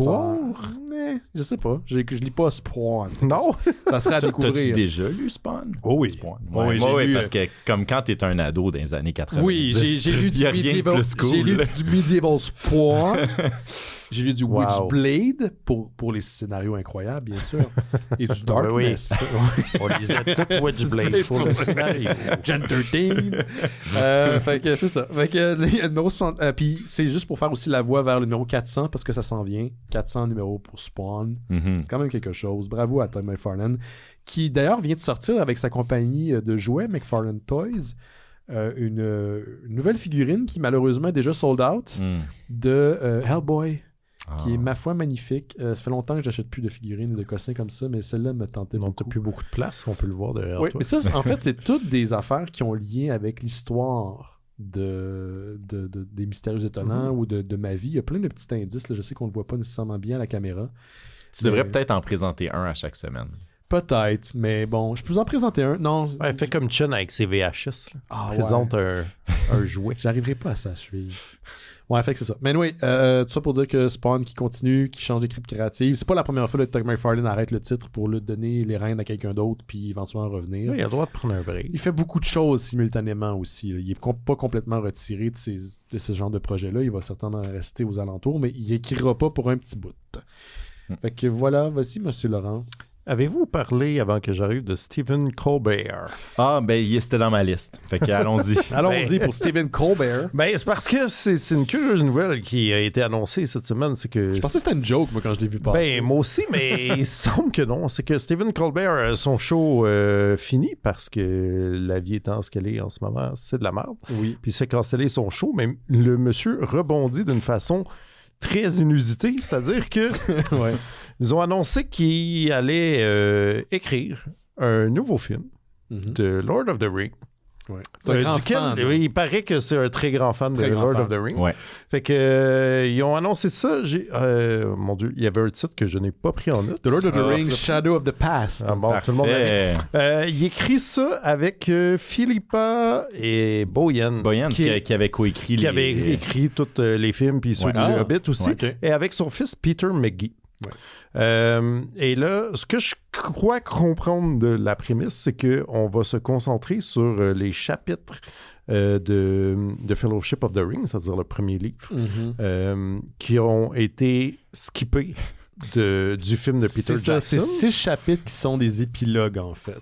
Ouais. Ça, là, vous savez ce que ça veut dire, les gars. Qui va avoir du fill-in, comme on dit. Ça veut dire qu'on va enfin avoir notre Tom Bombadil. Tom Bombadil. Tom Bombadil. Tom Bombadil. T'écoutes pas de Rings of Power, toi, sur Prime, hein? Non, y a-tu du Tom? Il y a du Tom Bombadil Core. Ouais. Ça danse pieds nus, puis c'est bien content d'être là. Moi, j'ai vu cette nouvelle-là, je me suis dit, enfin, ils vont réparer cette grave offense commise il y a Hey man, toi, on te donne un gros chapeau puis un t-shirt bleu, là. Tu feras un très Tom Bombadil pour le prochain spécial des Mystérieux Étonnants. Et là, Puis il va falloir que je chante. Caleb est blonde, elle pourrait jouer sa lady, comment elle s'appelait, sa dame? Tu vois? Arwen. Non, c'est pas elle. Ça ressonnait de quelque chose qui pouvait être... Mais justement, tu sais, parlant de chansons, vu qu'ils ont tous skippé les chansons dans les films, est-ce que le film va être une comédie musicale? Tu sais, j'ai repensé, j'ai lu la nouvelle, puis j'étais comme, les chapitres manquants, j'étais comme, ah oui, c'est vrai que, tu sais, il arrivait vite à des péripéties, puis il arrivait vite des Nazgûl, mais en gros... Des chapitres où il se passe rien, fuck off. Mais quand t'adaptes au cinéma, t'as comme pas le choix. Oui, je comprends les choix. Puis déjà, c'était des très longs films. Tu sais. Ben, les Expanded Editions sont déjà très longues. Puis il n'y avait jamais mis Tom Bombadil. Mais ça veut dire que ça va être un film de marche et de Tom Bombadil. Ben, moi, c'est ça que je comprends. Là, je veux juste comme te poser une question parce que tu as fait le lien vers Tom Bombadil, mais je le vois pas, moi, le lien vers Tom Bombadil. Ben, parce que dans les chapitres... Ça fait longtemps là, que je l'ai lu. Là. C'est un personnage dans Fellowship qui n'apparaît pas dans le film. Ça, je suis d'accord. Ça, je me souviens. Mais là, on parle de 6 chapitres qui sont un épilogue. Non. C'est des chapitres qui arrivent dans le milieu de l'histoire. Parce que ça se passe 14 ans après. Non, mais attends. Non. Il y a un framing device. Vas-y. Okay, 14 ans après, c'est genre Sam et Pipin qui racontent leur histoire avec Frodon. Et tout. Et donc, il raconte cette partie de l'histoire-là qu'on n'a pas vue dans les films. Puis de ce que je comprends... Qui sont les chapitres perdus de Fellowship. Donc, à mesure qu'il commence la marche, puis qu'il rencontre Aragorn ou quelque chose de genre. Oui, c'est ça. Puis ça va être genre... tu sais, mettons, il y a un bout dans le film où est-ce que Gandalf, il voit l'anneau. Ouais. Puis là, il est comme... Attends une minute, je vais aller faire des recherches, je reviens. Oui, je me souviens. Puis là, il part, puis il revient. Il fait ça tout le long du livre. Oui, mais dans le livre, il part genre 20 ans. Fait que là, on va voir c'est quoi qui se passait pendant ces 20 ans-là. Genre, tu sais, des affaires de même. OK. Ouais, mais je pense que ça va être beaucoup aussi de... Hey, on refait un petit bout de la marche ensemble. Puis comme, ah ouais, tu te rappelles-tu quand ça s'est arrivé? Parce que moi, de ce que j'ai compris, c'est que ça se passait 14 ans après le départ de Frodon pour l'espèce d'île des elfes, là, où est-ce qu'il chill. Puis c'était une aventure avec Sam, Pépin et l'autre, Mary. Et c'était aussi la fille de Sam était impliquée là-dedans. Ouais. Oui, ça c'est vrai. Okay. Mais ça va être le présent de l'histoire. Puis là, ils vont reculer dans le temps. Puis on va avoir des D'après moi, ils vont raconter leur histoire à la fille de... Ce qui m'a... De Pipin. Quand j'ai... Non, de Sam. C'est la fille de Sam. Quand j'ai vu la nouvelle sur le coup, je me suis dit, ils vont finalement adapter le livre du 4e âge que Tolkien... Non. Tolkien n'a jamais commencé un genre de livre qui se passait dans le 4e âge où la magie, le fantastique était beaucoup moins présent dans ce 4e âge-là. Puis il l'a arrêté. Puis ça s'appelait quelque chose comme Shadow of the Past ou quelque chose comme ça. Il a finalement jamais avancé beaucoup ce projet-là. Mais je dis OK, les ayants droit de Tolkien ont ouvert la porte. Puis finalement, c'est pas ça. Mais je pensais que c'était ça. Je pensais que c'était une suite en bonne et due forme. Non, je sais pas si ça va être bon. C'est comme la version Crypt Keeper de Lord of the Rings. Ouais, mais dans les bouts où ce qui marche. Okay. En gros. Bon. Mais tu sais, c'est pas fait là non plus. Ils annoncent ça cette semaine. Non, on est encore loin de voir un film. Mais tu sais, peu importe le rendu, je vais être là. Es-tu un fan de Lord of the Rings? Oui. J'aime pas beaucoup le fantasy en général, mais Lord of the Rings, c'est que je l'ai lu et regardé à un âge dans ma vie où c'était plus important, puis c'est resté. Mais tout ce qui est après, genre Game of Thrones, j'ai pas embarqué, mais Lord of the Rings, ça, j'étais encore dedans. Lord of the Rings, en termes de médiéval fantastique, de ce que je me souviens, tout ce qui est justement le côté fantastique, le côté surnaturel, le côté magique, est beaucoup plus passif que dans un genre de jeu comme Donjons et Dragons, un roman qui serait basé sur Donjons et Dragons. Ça se pitche pas beaucoup de boules de feu. Non, c'est ça. C'est beaucoup plus passif comme fantastique. Il y en a, là, mais... Ouais. Cool. On va ressortir d'autres affaires de nos... je vais rester dans le fantastique. Ça, c'est du fantastique. Ben oui, c'est du fantastique. Bon. C'est le nom du gars. J'ai pas choisi la nouvelle pour ça. Oh boy, tu vas-tu dire un mot? Tu vas-tu te faire cancel? Non. OK. Chris... Non, c'est pas ce mot-là. OK. Il s'appelle Chris Cox. Ah! OK. Bon, tu vois, pas super. Pas super. C'est le président-directeur général de Hasbro. Cox, c'est C-O-X comme Courtney Cox. C-O-C-K-S. Oh, OK, vraiment. Ouais, c'est vraiment comme le membre. Ah, les membres. Les membres dans ce cas-ci. Ouais. C'est ça. Pluriel. La communauté de l'anneau. le cock ring. Tabarouette. Hey, c'est lui, il nous met en garde. Lui, il fonce dedans tête baissée. Tu sais. Oui! Donc, c'est le président-directeur général de Hasbro. Et Hasbro, il Hasbro.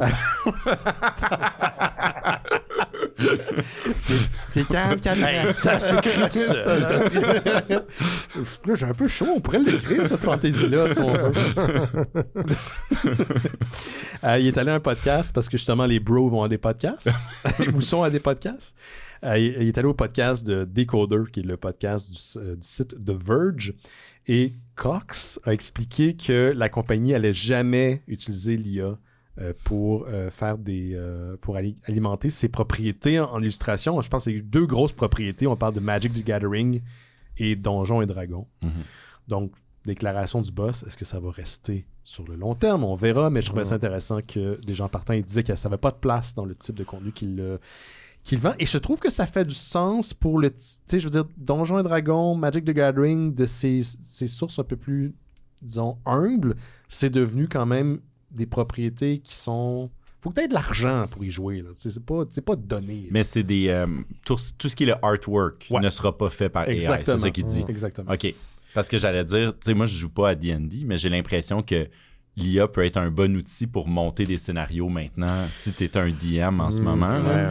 Sûrement qu'il y a des DM qui l'utilisent, ça, c'est à vous de voir, mais au niveau du président, directeur général de Hasbro, là, ce qu'il dit, c'est qu'on ne va pas l'utiliser. Et je pense que ça regroupait pas juste les illustrations, mais aussi l'écriture. Oui.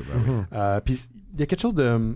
Je sais pas comment l'exprimer, mais il y a quelque chose d'un peu snob dans Donjons et Dragons. Je pense pas qu'ils pourraient se permettre de faire ça. J'ai l'impression que leur fanbase se retournerait contre eux assez facilement. Ben, aussi, dans les 2 cas, puis peut-être une coche de plus pour Magic, mais je pense que c'est des affaires dont l'art est une partie vraiment appréciée et importante. Ouais. C'est là où je veux dire que tu peux pas faire ça à la fanbase. Mais non, tu peux, je veux dire, le backlash serait incommensurable. Le comic book serait une autre industrie où je pense pas que ça serait possible. Ouais. Mm-hmm. Donc ça, c'est une déclaration qu'il a faite. Je trouvais ça intéressant de lire et de le mentionner. Et aussi, pour les gens qui sont intéressés justement à bonifier vos sessions de Donjons et Dragons, que vous soyez joueur ou maître de jeu, en mai prochain, Hasbro va sortir des livres qu'il appelle comme exercices. C'est des livres qui viennent bonifier un peu, qui vous donnent en fait des suggestions d'exercices pour pratiquer, créer un monde. Fait que, par exemple, vous allez avoir le Dungeon Master Workbook of Building an Official Companion to the Dungeon Master's Guide. Le nom est fucking long. Mais en fait, vous avez le Dungeon Master's Guide. Et avec ça, vous avez cette espèce de pamphlet. On parle d'à peu près 176 pages qui va vous faire poser des questions, peut-être pour bonifier vos personnages, agrémenter votre monde. Donc, c'est une espèce d'accompagnement au guide du maître. C'est peut-être pour les nouveaux joueurs, mais aussi pour les gens qui sont intéressés à explorer des nouvelles avenues. Puis il y a un peu l'équivalent qui va sortir pour les joueurs, pas juste pour les maîtres.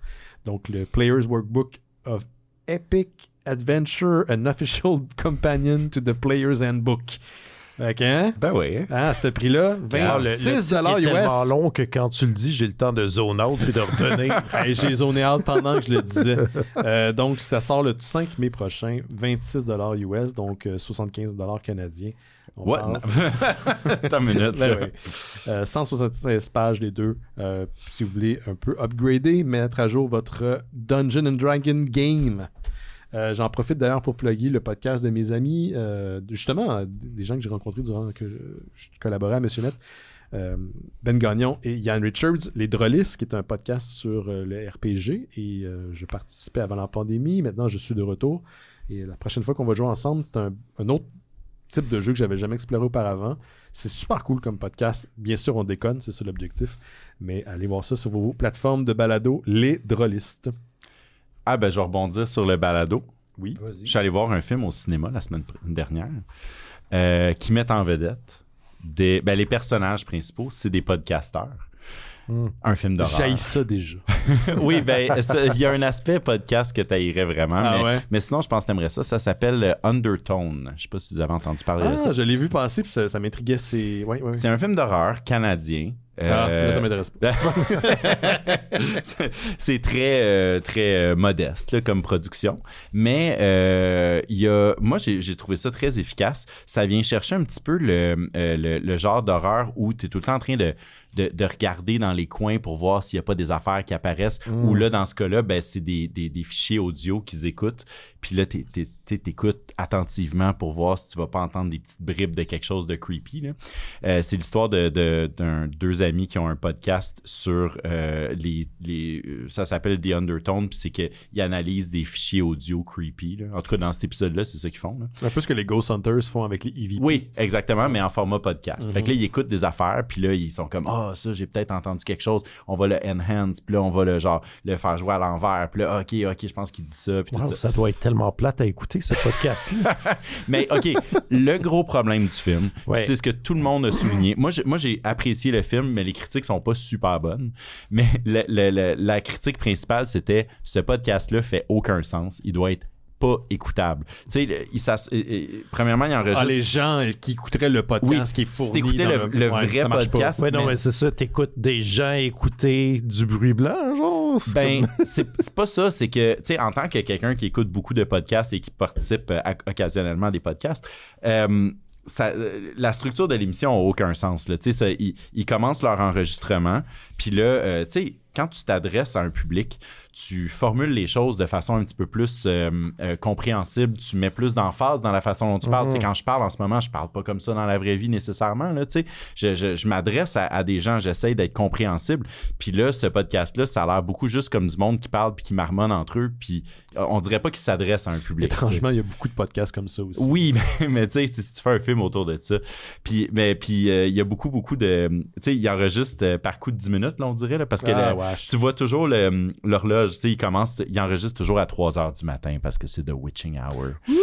Et là, puis là, ils commencent leur enregistrement, puis là, ils écoutent un clip audio. Mais tu sais, je pense que les scénaristes voulaient que l'enregistrement de cet épisode-là soit étiré sur tout le film. Fait que tu vois qu'ils enregistrent pendant genre 15 minutes, puis après ils sont comme OK, on prend-tu un break? Ouais, on finit demain. Là. Puis là, il se passe des affaires après dans le vrai monde, puis après on revient au podcast, puis tout ça. Mais il y a quelque chose de vraiment, vraiment cool dans le design sonore du film, dans l'ambiance.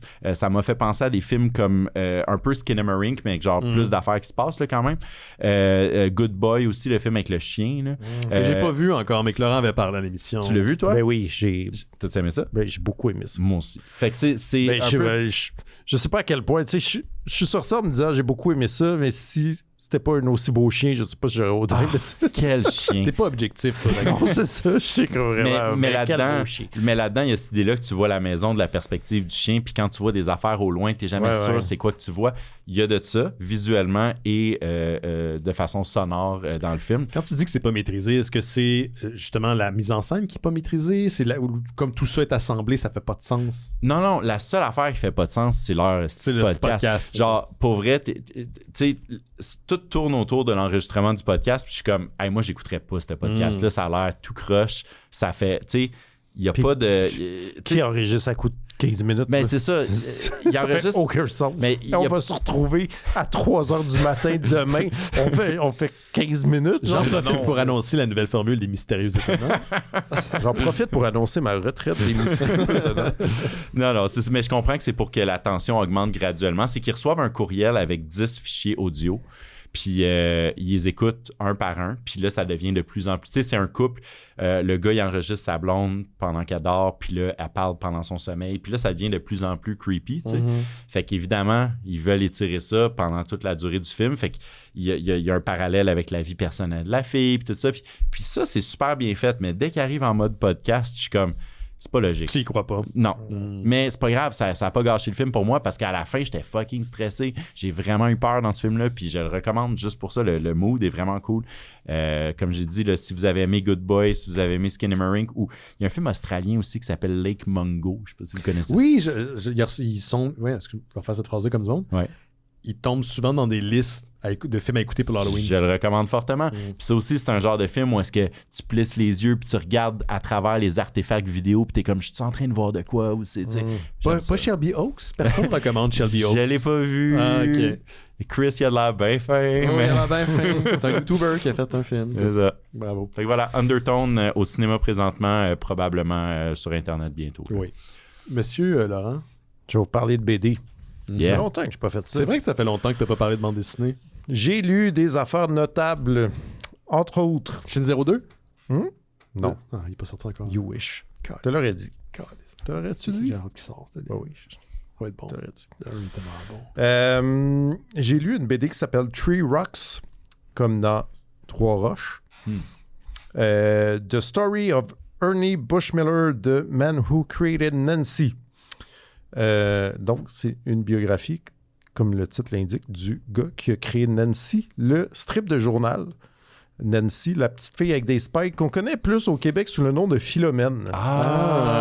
Ouais, c'est ça.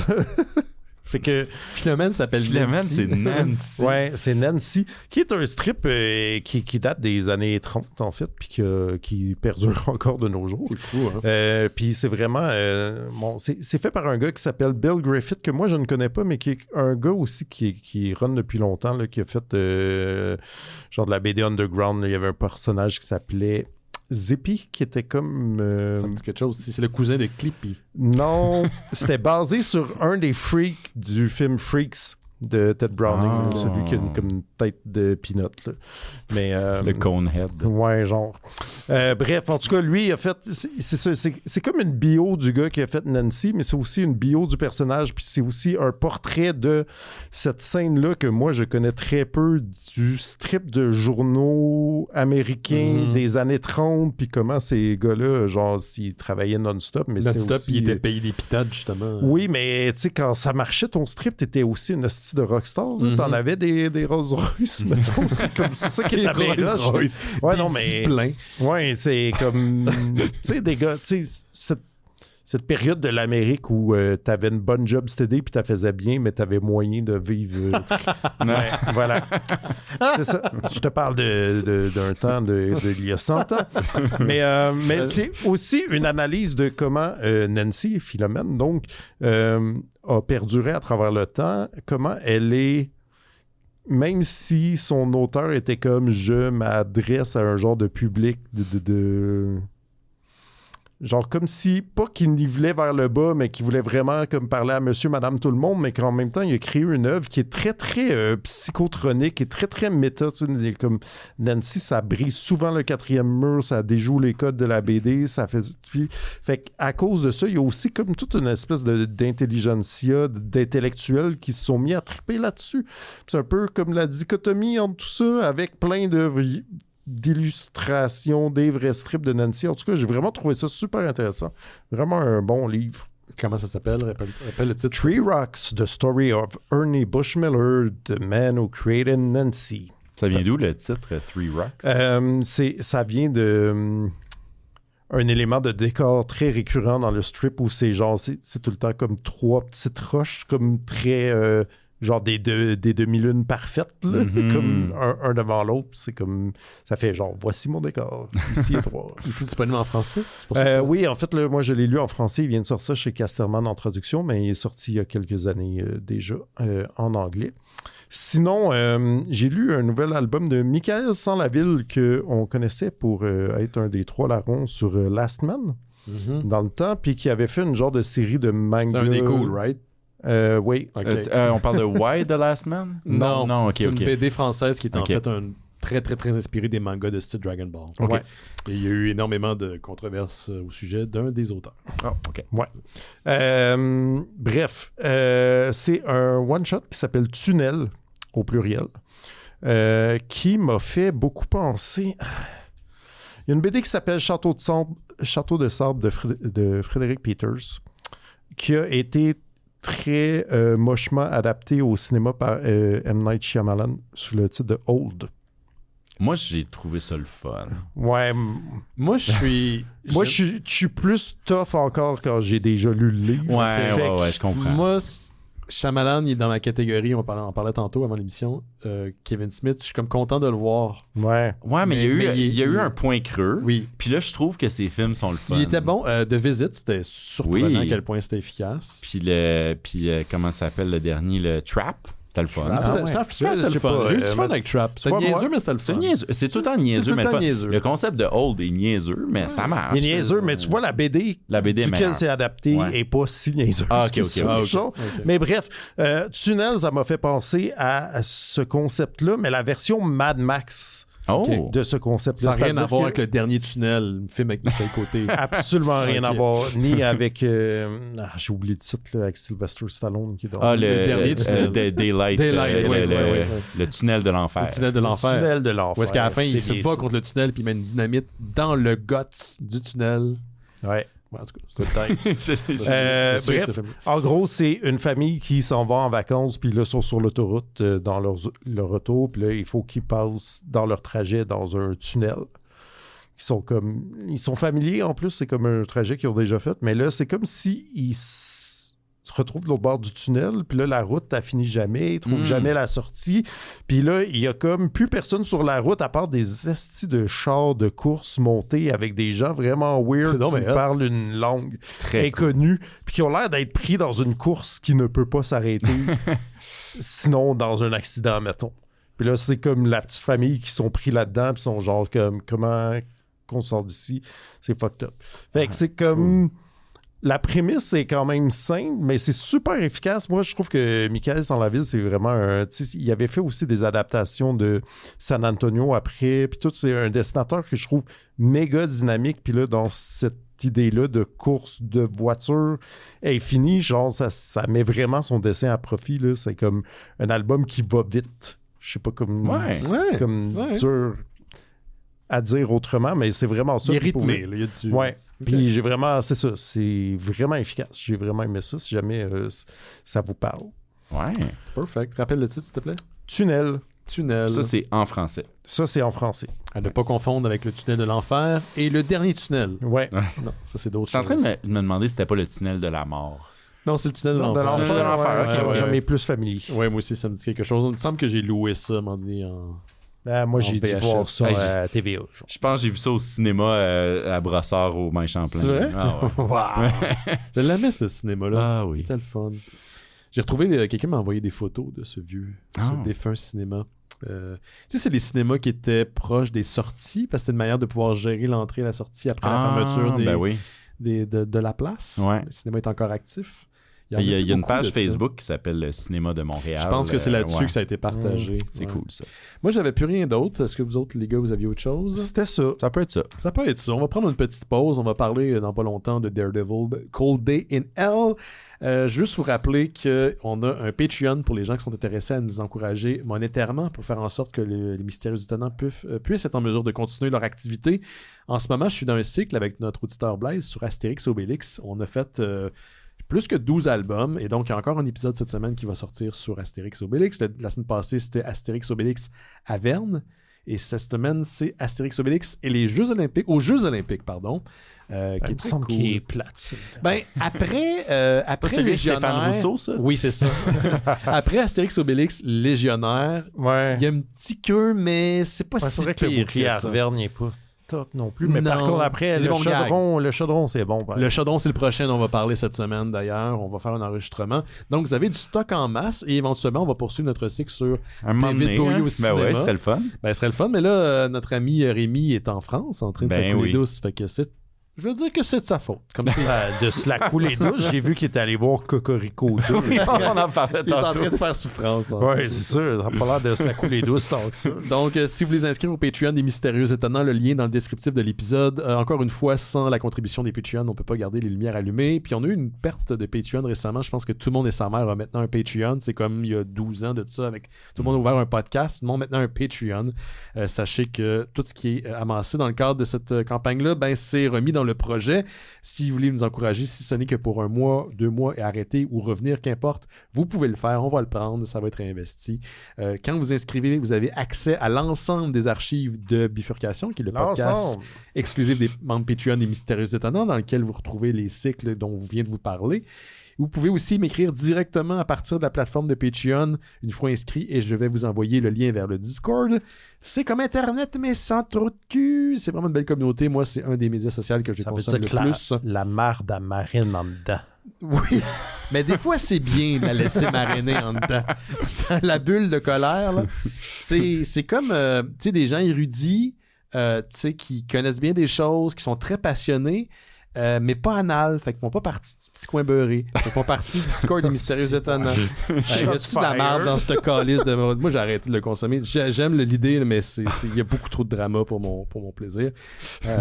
Voilà. Donc, le Discord des Mystérieux Étonnants. Les 7 jours du talion, là, Ouais. il fait ça, là, il coupe... Oui, dans le livre aussi. Il déconnecte son intestin de son rectum. Pour que son intérieur se remplisse de marde? Ouais. Ah. Mm-hmm.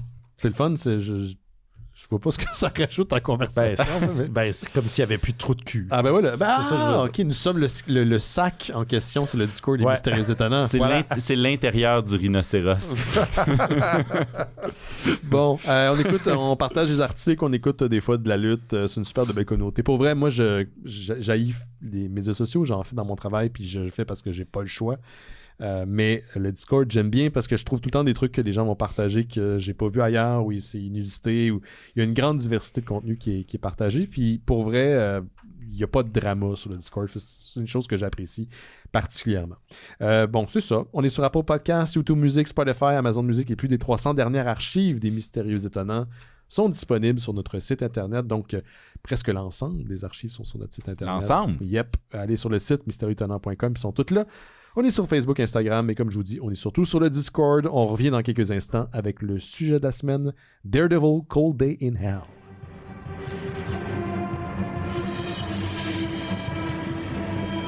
Vous écoutez Les Mystérieux Étonnants, on va maintenant parler du sujet de la semaine. Et cette semaine, il s'agit d'une bande dessinée Daredevil, Cold Day in Hell de Charles Soules et Steve McNiven. Mais juste avant, parce que je l'avais oublié, une autre petite plug, parce que la semaine prochaine, on a une invitée, donc j'aurai pas le temps de le faire. Le 7 avril prochain, ça c'est un mardi si je ne me trompe pas, à l'espace public, l'espace public dans Hochelaga, au 3630 rue Ontario, il y a le lancement de Jake, son prochain album, qu'il a fait en partenariat avec sa copine Ariel Corbeau, ces deux artistes incroyables. Donc le lancement de Boule et Boop, à partir de 18h30 à l'espace public. Donc, si vous voulez encourager Jake et Ariel, ça sera le rendez-vous. La semaine prochaine, j'ai une invitée, donc je le plug maintenant. Mettez ça dans votre calendrier. Absolument. Yes, merci, j'avais oublié. En fait, merci à moi de l'avoir remarqué. Merci, Benoît. Merci, de rien, Benoît. Voilà. On va parler de la BD, juste pour mettre un petit peu la scène, puis après, on va en parler plus en détail. On est dans... Il n'y a pas d'étiquette pour ça du côté de Marvel. On a un genre de Elseworld à la DC Comics. Un Black Label? Un genre d'univers qui n'est pas la timeline principale. On est dans un futur possible où Daredevil est rendu plus vieux, il a perdu ses pouvoirs, il y a eu un conflit international dans lequel des forces qui sont plus ou moins nommées se sont affrontées et ce qui reste des États-Unis, en tout cas, peut-être même la planète, est dévasté et la plupart de la communauté des super-héros ont disparu et des super-vilains. Donc, Daredevil est exposé à un gaz radioactif lors d'une tentative un acte terroriste à New York. Et la substance, en fait, réactive ses fameux pouvoirs de Daredevil, donc le radar, l'agilité, le sens de l'odorat et de l'ouïe. Et donc, il profite de ce bref moment, parce qu'on sent que ses pouvoirs vont éventuellement se disparaître à nouveau, pour essayer de traquer ce qui est Bullseye, son ennemi juré, qui a mis la main sur une jeune mutante. En tout cas, c'est un personnage qui semble avoir des pouvoirs. C'est pas un personnage qu'on connaît. Non, d'ailleurs, c'est un des problèmes de la bande dessinée, je trouve, c'est qu'on n'apprend jamais vraiment à savoir c'est qui, ni ce qu'elle représente, mais elle semble être importante pour Bullseye. Et le plan ultime de Bullseye, c'est d'activer des bombes, comme celle qui a redonné les pouvoirs à Matt Murdock, Daredevil, à travers New York, pour un peu ramener un peu l'ère des super-héros, parce qu'encore une fois, comme je vous ai dit, les super-héros, les gens qui ont des pouvoirs semblent avoir disparu. C'est ce qu'on en conclut en fait de l'histoire. C'est une très courte bande dessinée, là. On parle de 3 numéros. Charles Soule et Steve McNiven, qui est le dessinateur, on signe l'histoire ensemble, mais Steve McNiven signe les dessins. Pour vous donner, là, pour essayer de vous situer encore plus, pensez à un genre de Dark Knight Returns de Frank Miller, mais dans un univers qui est celui de Marvel Comics, de Daredevil, et même pour l'occasion, je trouve que Steve McNiven a presque modifié son dessin pour ressembler aux traits que Frank Miller utilisait dans le temps. C'est un hommage. C'est un hommage direct, là. Voilà. Fait que voici, on va y aller vraiment rapidement, savoir votre appréciation, puis après on va y aller plus en détail. Commençons avec Antoine, puisque c'est la première fois que tu es là avec quelqu'un d'autre que moi à l'émission. C'est vrai. Est-ce que tu as aimé la bande dessinée Daredevil? Ouais, t'as aimé ça. Écoute, tu peux pas l'aimer, c'est correct. C'est la première bande dessinée de Daredevil que j'ai lue. Je pense que je peux compter sur une main le nombre de BD de Marvel que j'ai lu. J'ai lu pas mal de DC, mais Marvel, j'en ai pas lu tant que ça. La seule autre chose que je connaissais de Daredevil, c'était le film avec Ben Affleck. Mais que je me rappelle qu'il était quand même... le Director's Cut est meilleur. Le Director's Cut était quand même pas pire, c'est très début 2000. Et j'ai fucking trippé sur cette BD-là. J'ai vraiment aimé ça. Cool. Le premier tiers, j'étais complètement perdu. J'étais fâché parce que j'étais tout le temps en train de googler des affaires. Mais là, de ce que je comprends de ta description, on n'est pas supposé comprendre tout ça. Il y a des éléments qui sont sous-entendus puis d'autres qui sont jamais expliqués. Mais on est dans un futur qu'on n'a jamais vu auparavant, à ma connaissance. OK, c'est ça. Moi, j'étais comme, pourquoi New York est tout explosé? Pourquoi il n'y a plus de pouvoir? Pourquoi, tu sais? Puis on n'a pas vraiment de réponse. Je t'ai pas donné de contexte ni de détails parce que c'est important pour moi que même si tu n'en as jamais lu, que justement, en tant que nouveau lecteur, c'est quoi ta perspective? Ouais. Parce que nous, on est collés là-dedans depuis longtemps. Il y a des gens qui le sont encore beaucoup plus que nous. Et je veux savoir si c'est accessible et si on peut l'apprécier malgré le fait que justement, on n'a pas tous les éléments. Hey, mais quand j'étais rendu à la fin, j'avais des émotions. Ouais. Là, j'ai trouvé ça très dark. Je m'attendais pas. Je trouvais ça violent. Là, moi, dans ma tête, Marvel, c'était pas... c'est pas représentatif. C'est pas canon. Anormalement violent. Ouais, c'est ça. Mais c'est drôle. Il y a full sang, full gore. Mais quand ils disent fuck, c'est censuré. Ouais, c'est ça. Le sexe, c'est toujours quelque chose qui va être censuré avant la violence aux États-Unis. Dis-moi pourquoi. J'ai trouvé les dessins magnifiques. Je sais pas pourquoi, ça avait comme un vibe de Watchmen un peu pour moi, parce que c'est comme, tu sais, des vieux super-héros qui parlent du passé, puis de tout ça. Là, il y avait ça. Ouais. C'est ça, l'histoire, la façon dont elle se développe, c'est vraiment intéressant. Comment ils ont inclus Captain America. Puis Bullseye, je sais pas si on est supposé le reconnaître dès le début. Moi, c'est quand ils l'ont nommé plus tard que j'ai su que c'était lui. Je l'ai reconnu un détail, c'est les blessures sur un Frank Castle Punisher qui est attaché au mur, il est plein de petites bosses. Ça, c'était terrifiant. Oui, parce que puis ses membres, il n'y a rien. Et tu comprends qu'il lui envoie des dards de fason régulière, des petites aiguilles. C'est ça que moi aussi, c'est quand il pitch une petite aiguille, je suis comme, OK, c'est Bullseye, mais non, je pense que c'était supposé nous prendre du temps. Je pense que oui, un peu quand même. Mais je suis content parce que moi, j'ai commencé cette BD-là en me disant, il me manque trop de contexte. Je savais pas c'était quoi des DB non plus. Il parle tout le temps de moi DB. Non, mais c'est un truc inventé pour la chose. J'ai googlé, puis ça serait comme un autre mot pour des mutants. Okay. J'ai oublié c'est quoi l'acronyme, là, mais tu sais, c'est comme quelque chose Deviant Biological ou je sais pas trop quoi. Ok, dans ce mutant-là, dans cet univers-là, donc il y aurait eu un affrontement avec l'humanité et ce qui est les mutants, ce qui est la chose que Charles Xavier, les X-Men essayent d'empêcher depuis toujours. C'est ma compréhension. C'est ça. Mais fait que, en gros, j'ai full aimé ça, puis j'ai hâte de vous entendre en parler. Parfait. Toi, Laurent, est-ce que tu as aimé ça? Oui. En fait, j'y allais à reculons parce que je l'avais vu passer ce Daredevil-là, puis en regardant vite, je trouvais que c'était moche. Quand tu parles de moche, tu parles du dessin? Ben, je parle de... Surtout le design du Daredevil. En fait, j'étais comme, qu'est-ce que c'est que ce petit maigrichon tout rabouté? J'étais comme... Tu sais, je m'étais pas attardé. J'étais comme, j'aime pas ça. Il ressemble pas à Ben Affleck, premièrement. Non, ben c'est ça. Puis, en tout cas. Mais là, je suis quand même content de l'avoir lu finalement parce que de un, je trouve que qui me plaisait pas du dessin, je le comprends maintenant comme un hommage à Miller. Ouais. Définitivement. Puis, ce que j'avais pas compris non plus, c'était que c'était Old Man Daredevil, mettons, qui expliquerait le côté rachitique plus que ce que je m'attends d'habitude. Puis là, tout ça fait du sens. Je sais pas si j'ai tant que ça trippé. Je pense que c'est peut-être trop dark pour moi. D'accord. Mais je suis content que Marvel s'autorise ça. Moi aussi. Parce que c'est vrai qu'on voit beaucoup ça chez DC, des Elseworlds, de ce genre d'affaires-là. Puis là, je trouve qu'il commence à en avoir un peu plus chez Marvel. Il y a un titre de Jonathan Hickman de Spider-Man qui s'en vient prochainement. Là, je me dis, là, guys, il va falloir que vous fassiez une étiquette. Un imprint. Mais j'haïs pas ça. Que ça existe pour vrai. Je trouve ça vraiment. Puis ça m'a surpris, effectivement, parce que c'était anormalement violent. Ouais. Puis, tu sais, tout ce qui arrive à Frank Castle, pauvre tout, je sais pas ça fait combien de temps qu'il est là, mais c'est un vrai cauchemar. Ça fait longtemps. Ouais. Puis, fait que c'est ça. C'est effectivement, bon, la jeune fille, bon, peu d'attachement. Ouais. Qu'est-ce qu'elle est? Mais je pense que ultimement, c'est pas important. C'est plus de voir ces deux anciens ennemis-là.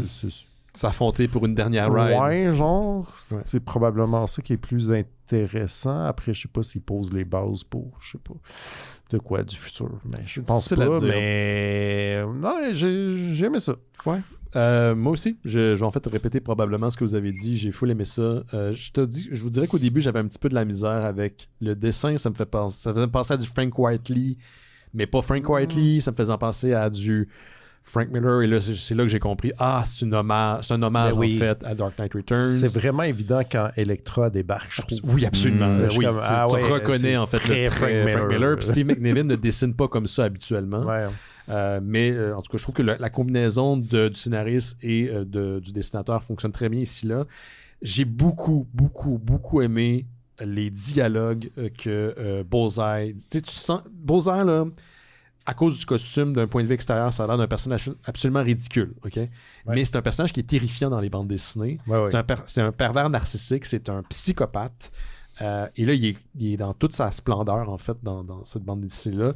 Et ses motivations, pour moi, font du sens. En tant que quelqu'un qui ne fait que vouloir mettre le chaos partout, il veut absolument ramener cette ère de gloire qu'il y a eu dans le temps où il y avait des super-héros à chaque coin de rue. Ramener cette ère-là où, en fait, il va y avoir des affrontements des gens bien et mal, d'autres qui sont mauvais. Puis il est juste comme agent du chaos. Juste agent du chaos, c'est juste ça. Puis il sait qu'il va mourir. C'est juste ça qu'il veut voir être mis de l'avant. Là où je suis un petit peu déçu, c'est que je trouve qu'il y a des choses qui sont amenées et bien sûr, on n'a pas besoin d'avoir réponse à tout. Mais l'origine de la petite fille, pourquoi est-ce qu'elle était importante pour Bullseye, c'est jamais expliqué. Fait que c'est ça, on la connaissait pas avant. On connaît pas ses motivations, pourquoi Bullseye voulait mettre la main dessus. Mais ça a l'air d'être des rares qui ont encore des pouvoirs. Mettons. Oui, ça bien sûr. Mais j'aurais aimé au moins qu'on nous donne, sans une réponse complète, une amorce, là, OK? Ça, cet aspect-là. Et il y a Electra qui n'a jamais vieilli, qu'on voit brièvement, qu'elle propose même à Matt Murdock de revenir à ses belles années. Ça a quasiment l'air d'un fantasme, là, de quelque chose qui n'est pas vrai. Là. Est-ce que ça fait référence à quelque chose que je connais pas? Electra ou du lore? Ou qu'est-ce que c'est? Il y a peut-être du lore de justement Frank Milleresque, de trifatouillage, de l'ADN d'Electra par des hands. Là. Ouais, il y avait ça dans la série de Daredevil de Netflix. Donc peut-être que c'est quelque chose qu'on connaît pas. Peut que Electra soit immortelle, puis peut-être qu'elle vit pas. Genre... Elle disait qu'elle pouvait le proposer à Matt Murdock. Donc il y a quelque chose là. Ouais, on peut vivre ensemble pour toujours. Toujours. Même rajeunir, là, revenir avec ses pouvoirs, revenir à Fait que j'ai full aimé ça. En continuant en parlant, on va vous dire que aussi qu'on spoil dans la partie d'émission là, parce qu'on va sûrement rentrer dans certains détails qui risquent de vous gâcher l'histoire. Mais on continue. Voilà. Le suit qui donne au Punisher, là, c'est quoi ça? C'est clairement une armure de Tony Stark. Tony, parce que tu vois l'espèce de chestplate. Oui. C'est clairement un hommage à Tony Stark. Pour le réacteur. Ça semble être une version du Hulkbuster, donc une armure de Tony Stark d'Iron Man, mais qui est beaucoup plus grosse et rigide que son armure habituelle. Et ce qui est fou d'ailleurs pour un personnage comme Bullseye, c'est la pire des insultes. Il y a le Parkinson à son âge, donc il y a plus sa capacité. C'est très hot. Oui, il parle d'avoir le shake. Le shake constamment. Donc, il a utilisé, lui, cette armure-là pendant un moment pour continuer dans ses activités criminelles. Mais il n'a pas perdu, en fait, de sa psychologie parce qu'il est absolument terrifiant. Quand il y a un speech à la fin contre Matt Murdock, puis il parle de ses motivations, j'y croyais encore une fois, puis il active la bombe grâce à une dent qui est capable de s'arracher de la gueule. Ouais.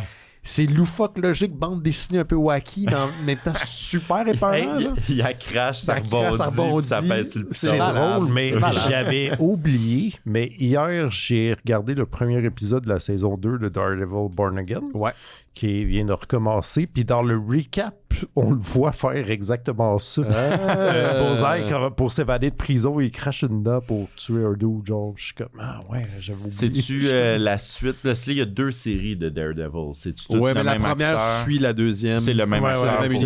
C'est la suite. C'est bon. Direct. Moi, j'aime bien ça. Ouais, c'est bon. En tout cas, là, c'est un épisode 1, mais la première saison, j'avais vraiment embarqué. C'est tout le temps bon. C'est étonnamment collé sur l'actualité. C'est-à-dire qu'il y a, tu sais, comme... quelqu'un qui dépasse les paramètres de ses pouvoirs. Le Kingpin est rendu le maire de New York, puis il instaure une loi martiale, puis il y a littéralement le ICE qui enferme tout le monde, qui pourrait... Là, il cherche des super-héros, là. Mettons, mais c'est une raison pour faire d'autres choses. Voyons donc. Voyons donc. C'est surprenant comme scénario. Mais je suis comme, ça peut pas être plus proche que ça de ce qui se passe en ce moment. Une affaire qui me gosse un peu dans Daredevil en général, c'est que je comprends comment qu'il voit. Là. De ce que je comprends, c'est vraiment un radar. Un radar, là, que ses autres sens sont décuplés. Fait que là, le moindre son lui permet de voir un peu la géométrie d'une place. Mais tu sais, à un moment donné, c'est parce que tu passes à travers ça, puis ça devient juste comme, finalement, il voit. Je sais pas si vous comprenez ce que je veux dire. Il voit pas vraiment. C'est la façon que je l'explique, puis je pense que dans la série, justement, de Daredevil, c'est qui avait été publié diffusé sur... maintenant qu'il dit sur Disney+, mais qui était sur Netflix à l'origine, c'est comme un nuage de sensations. Mais il reconnaît les faces du monde. Oui, parce que c'est là où, d'ailleurs, Frank Miller a un peu, je pense, bonifié le personnage. C'est pas juste qu'un radar, c'est tout, en fait, la pression dans l'air, la sensibilité des choses fait par exemple, en ce moment, je parle, il y a du vent, il y a de l'air qui va vers toi, il voit, entre guillemets, cette pression-là changer. Donc, il reconnaît les gens, mais il est aveugle. C'est ça, il reconnaît pas leur visage, mais ça se peut qu'il reconnaisse les battements de ton cœur. Et l'odeur. L'odeur, on peut tout quelque chose de spécial. OK. Ouais, c'est ça. Mais je pense que dans la série de Frank Miller, par exemple, ses doigts, oui, il peut lire du braille, mais il pourrait, par exemple, prendre un journal, lire les lettres parce que sa sensibilité va jusqu'à l'encre. J'ai déjà vu faire ça avec ses gants de Daredevil. Avec ses gants? Il y a tellement de touchés sensibles qu'à travers ses gants, il est capable de lire du braille. L'encre du journal. C'est un peu farfetch. C'est un peu farfetch, mais j'aime ça. C'est pas la chose la plus farfetch, je te dirais, dans la bande dessinée. Non, c'est vrai, mais... J'aime ça, moi, là, c'est un titre qui appartient à DC, mais j'appelle ça comme ça. J'aime ça, moi, les Elseworlds, les univers qui sont pas l'univers consensuel, où on essaie des nouvelles affaires, des nouvelles propositions, des futurs possibles. On en a parlé récemment à Avengers Twilight, on a parlé au Captain Avengers Twilight. On a eu plein de titres récemment où, voici ce qui se passe dans 30 ans, voici si le statu quo change, puis c'est une manière d'explorer les personnages de nouvelle façon. Est-ce que je me trompe ou pas, ou Daredevil a une femme qui périt dans l'attentat? C'est pas clair. Il fait référence à NJ, je pense, constamment. Quelqu'un qui travaille avec lui dans un genre de soup kitchen downtown Manhattan.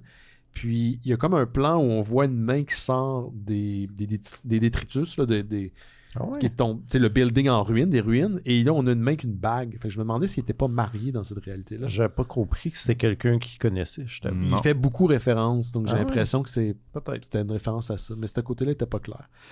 Mais sinon... Moi, j'ai apprécié.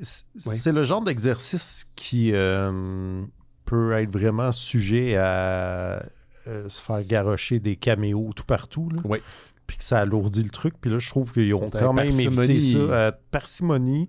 On a un Captain Steve America, Rogers dont on aurait pu se passer, limite. Mais tu sais, à part de ça, c'est des gens qui font... Ouais, mais... fait partie de l'histoire rendue là, je trouve. C'est pas juste comme, regardez. Mais je comprends, c'est tentant dans ces histoires-là de montrer voici la version futuriste de le Hulk, voici la version futuriste de whatever. Puis finalement. Ouais, mais là, je trouve qu'en tout cas, ils n'ont pas abusé. Non. C'était efficace. Efficace. Mm-hmm. Puis c'est comme le classique, le vieil ami qui revient pour te remettre sur la trace de tes anciennes. Tu sais, des choses qu'il faut que tu n'as pas fini d'accomplir. Ça, on le connaît-tu, lui? Qu'est-ce que tu veux dire? Le vieil ami, là, comment il s'appelle? Le vieil ami, c'est juste Captain America, je sais pas. Non, ok, mais il y a un autre. Là, Foggy Nelson. Oui, c'est son ancien associé qui est un personnage secondaire dans les séries de Daredevil. Ah, ok. Ouais, autant, son meilleur ami. Autant en BD que sur la série de Disney+. Là. Ok. Non, ça me dit rien. Ben, aussi un truc qui m'a surpris, parce qu'à l'origine, je pensais que cette série-là, c'est une mini-série. Je pensais que c'était 5 numéros. Ah ouais? Et c'était finalement 3 numéros seulement. 3 numéros peut-être un petit peu plus copieux là, parce qu'on vient à 120 quelques pages au total. En fait, moi je rushais hier à finir la lecture pour me rendre compte que les 25 dernières pages c'est du artwork. C'est du artwork. C'est juste 100 pages dans le fond. En fait, d'abord c'est à peu près 3 numéros total. Pour moi ça file pas rushé. L'histoire elle est bien complète, elle est bien ficelée, on t'amène sur une ride. Tu sais, des fois c'est pas facile avec 4-5 numéros d'avoir quelque chose de vraiment bien complet puis bien structuré. Et là ça m'a surpris à quel point tout semblait être sur le beat, histoire complète, fin satisfaisante pour moi, histoire qui va me rester en tête après. C'est dans les bons comics de Daredevil que j'ai lus dans les dernières années. Je suis d'accord. Ouais. J'ai beaucoup aimé la fin. Beaucoup d'espoir. Là, moi, mon interprétation, c'est qu'il meurt. Mais il a réussi à inculquer à la jeune fille que tu peux pas vivre ta vie dans la vengeance et la colère. Tu peux être littéralement la lumière de l'espoir de l'avenir. Puis c'est ça qu'elle incarne. Puis je trouve ça beau. C'est comme ça qu'elle guide avec ses pouvoirs derrière les New-Yorkais qui sont en train de paniquer dans une espèce de nuage de radioactivité. Ouais, puis de ce que je comprends, elle a l'air de pouvoir absorber la radiation. Ça, je l'ai pas trop compris. J'ai pensé que c'était plus comme un. J'ai compris que c'est ça qui avait servi un peu dans le premier attentat. Donc ça serait ça l'explication pour son utilité. Ouais. Qu'elle était déchargée, je pense, après cette attaque-là. Puis là, après, il faut qu'elle retournait dans son espèce de truc où elle se faisait recharger. Non, elle est emprisonnée dans cette affaire. Elle est emprisonnée. OK, ben c'est à ça qu'elle sert d'abord. Ben c'est moi j'ai compris ça. OK. Bon, tu vois, j'étais passé par-dessus ce détail-là, mais là, tout fait du sens pour moi. Ouais. 10 sur 10. Yes. Wow. Le côté Punisher, je suis bien content qu'il y ait juste une phrase qui dit de toute la BD. Quand il finit là, par utiliser l'armure de Tony Stark pour tapocher des méchants, c'est très, très satisfaisant. Ben, j'y souhaitais. J'ai vu l'armure, puis je suis comme, ça là. Et pas là pour rien. Puis il fait vraiment un Pickle Rick. Là. Je sais pas si vous avez déjà vu l'épisode de Pickle Rick dans Rick and Morty. Il fait juste se plugger. Puis il contrôle l'armure. Mais là, c'est Punisher Pickle Rick. Donc, on la suggère. Quelqu'un qui veut racheter quelque chose avant qu'on s'en aille?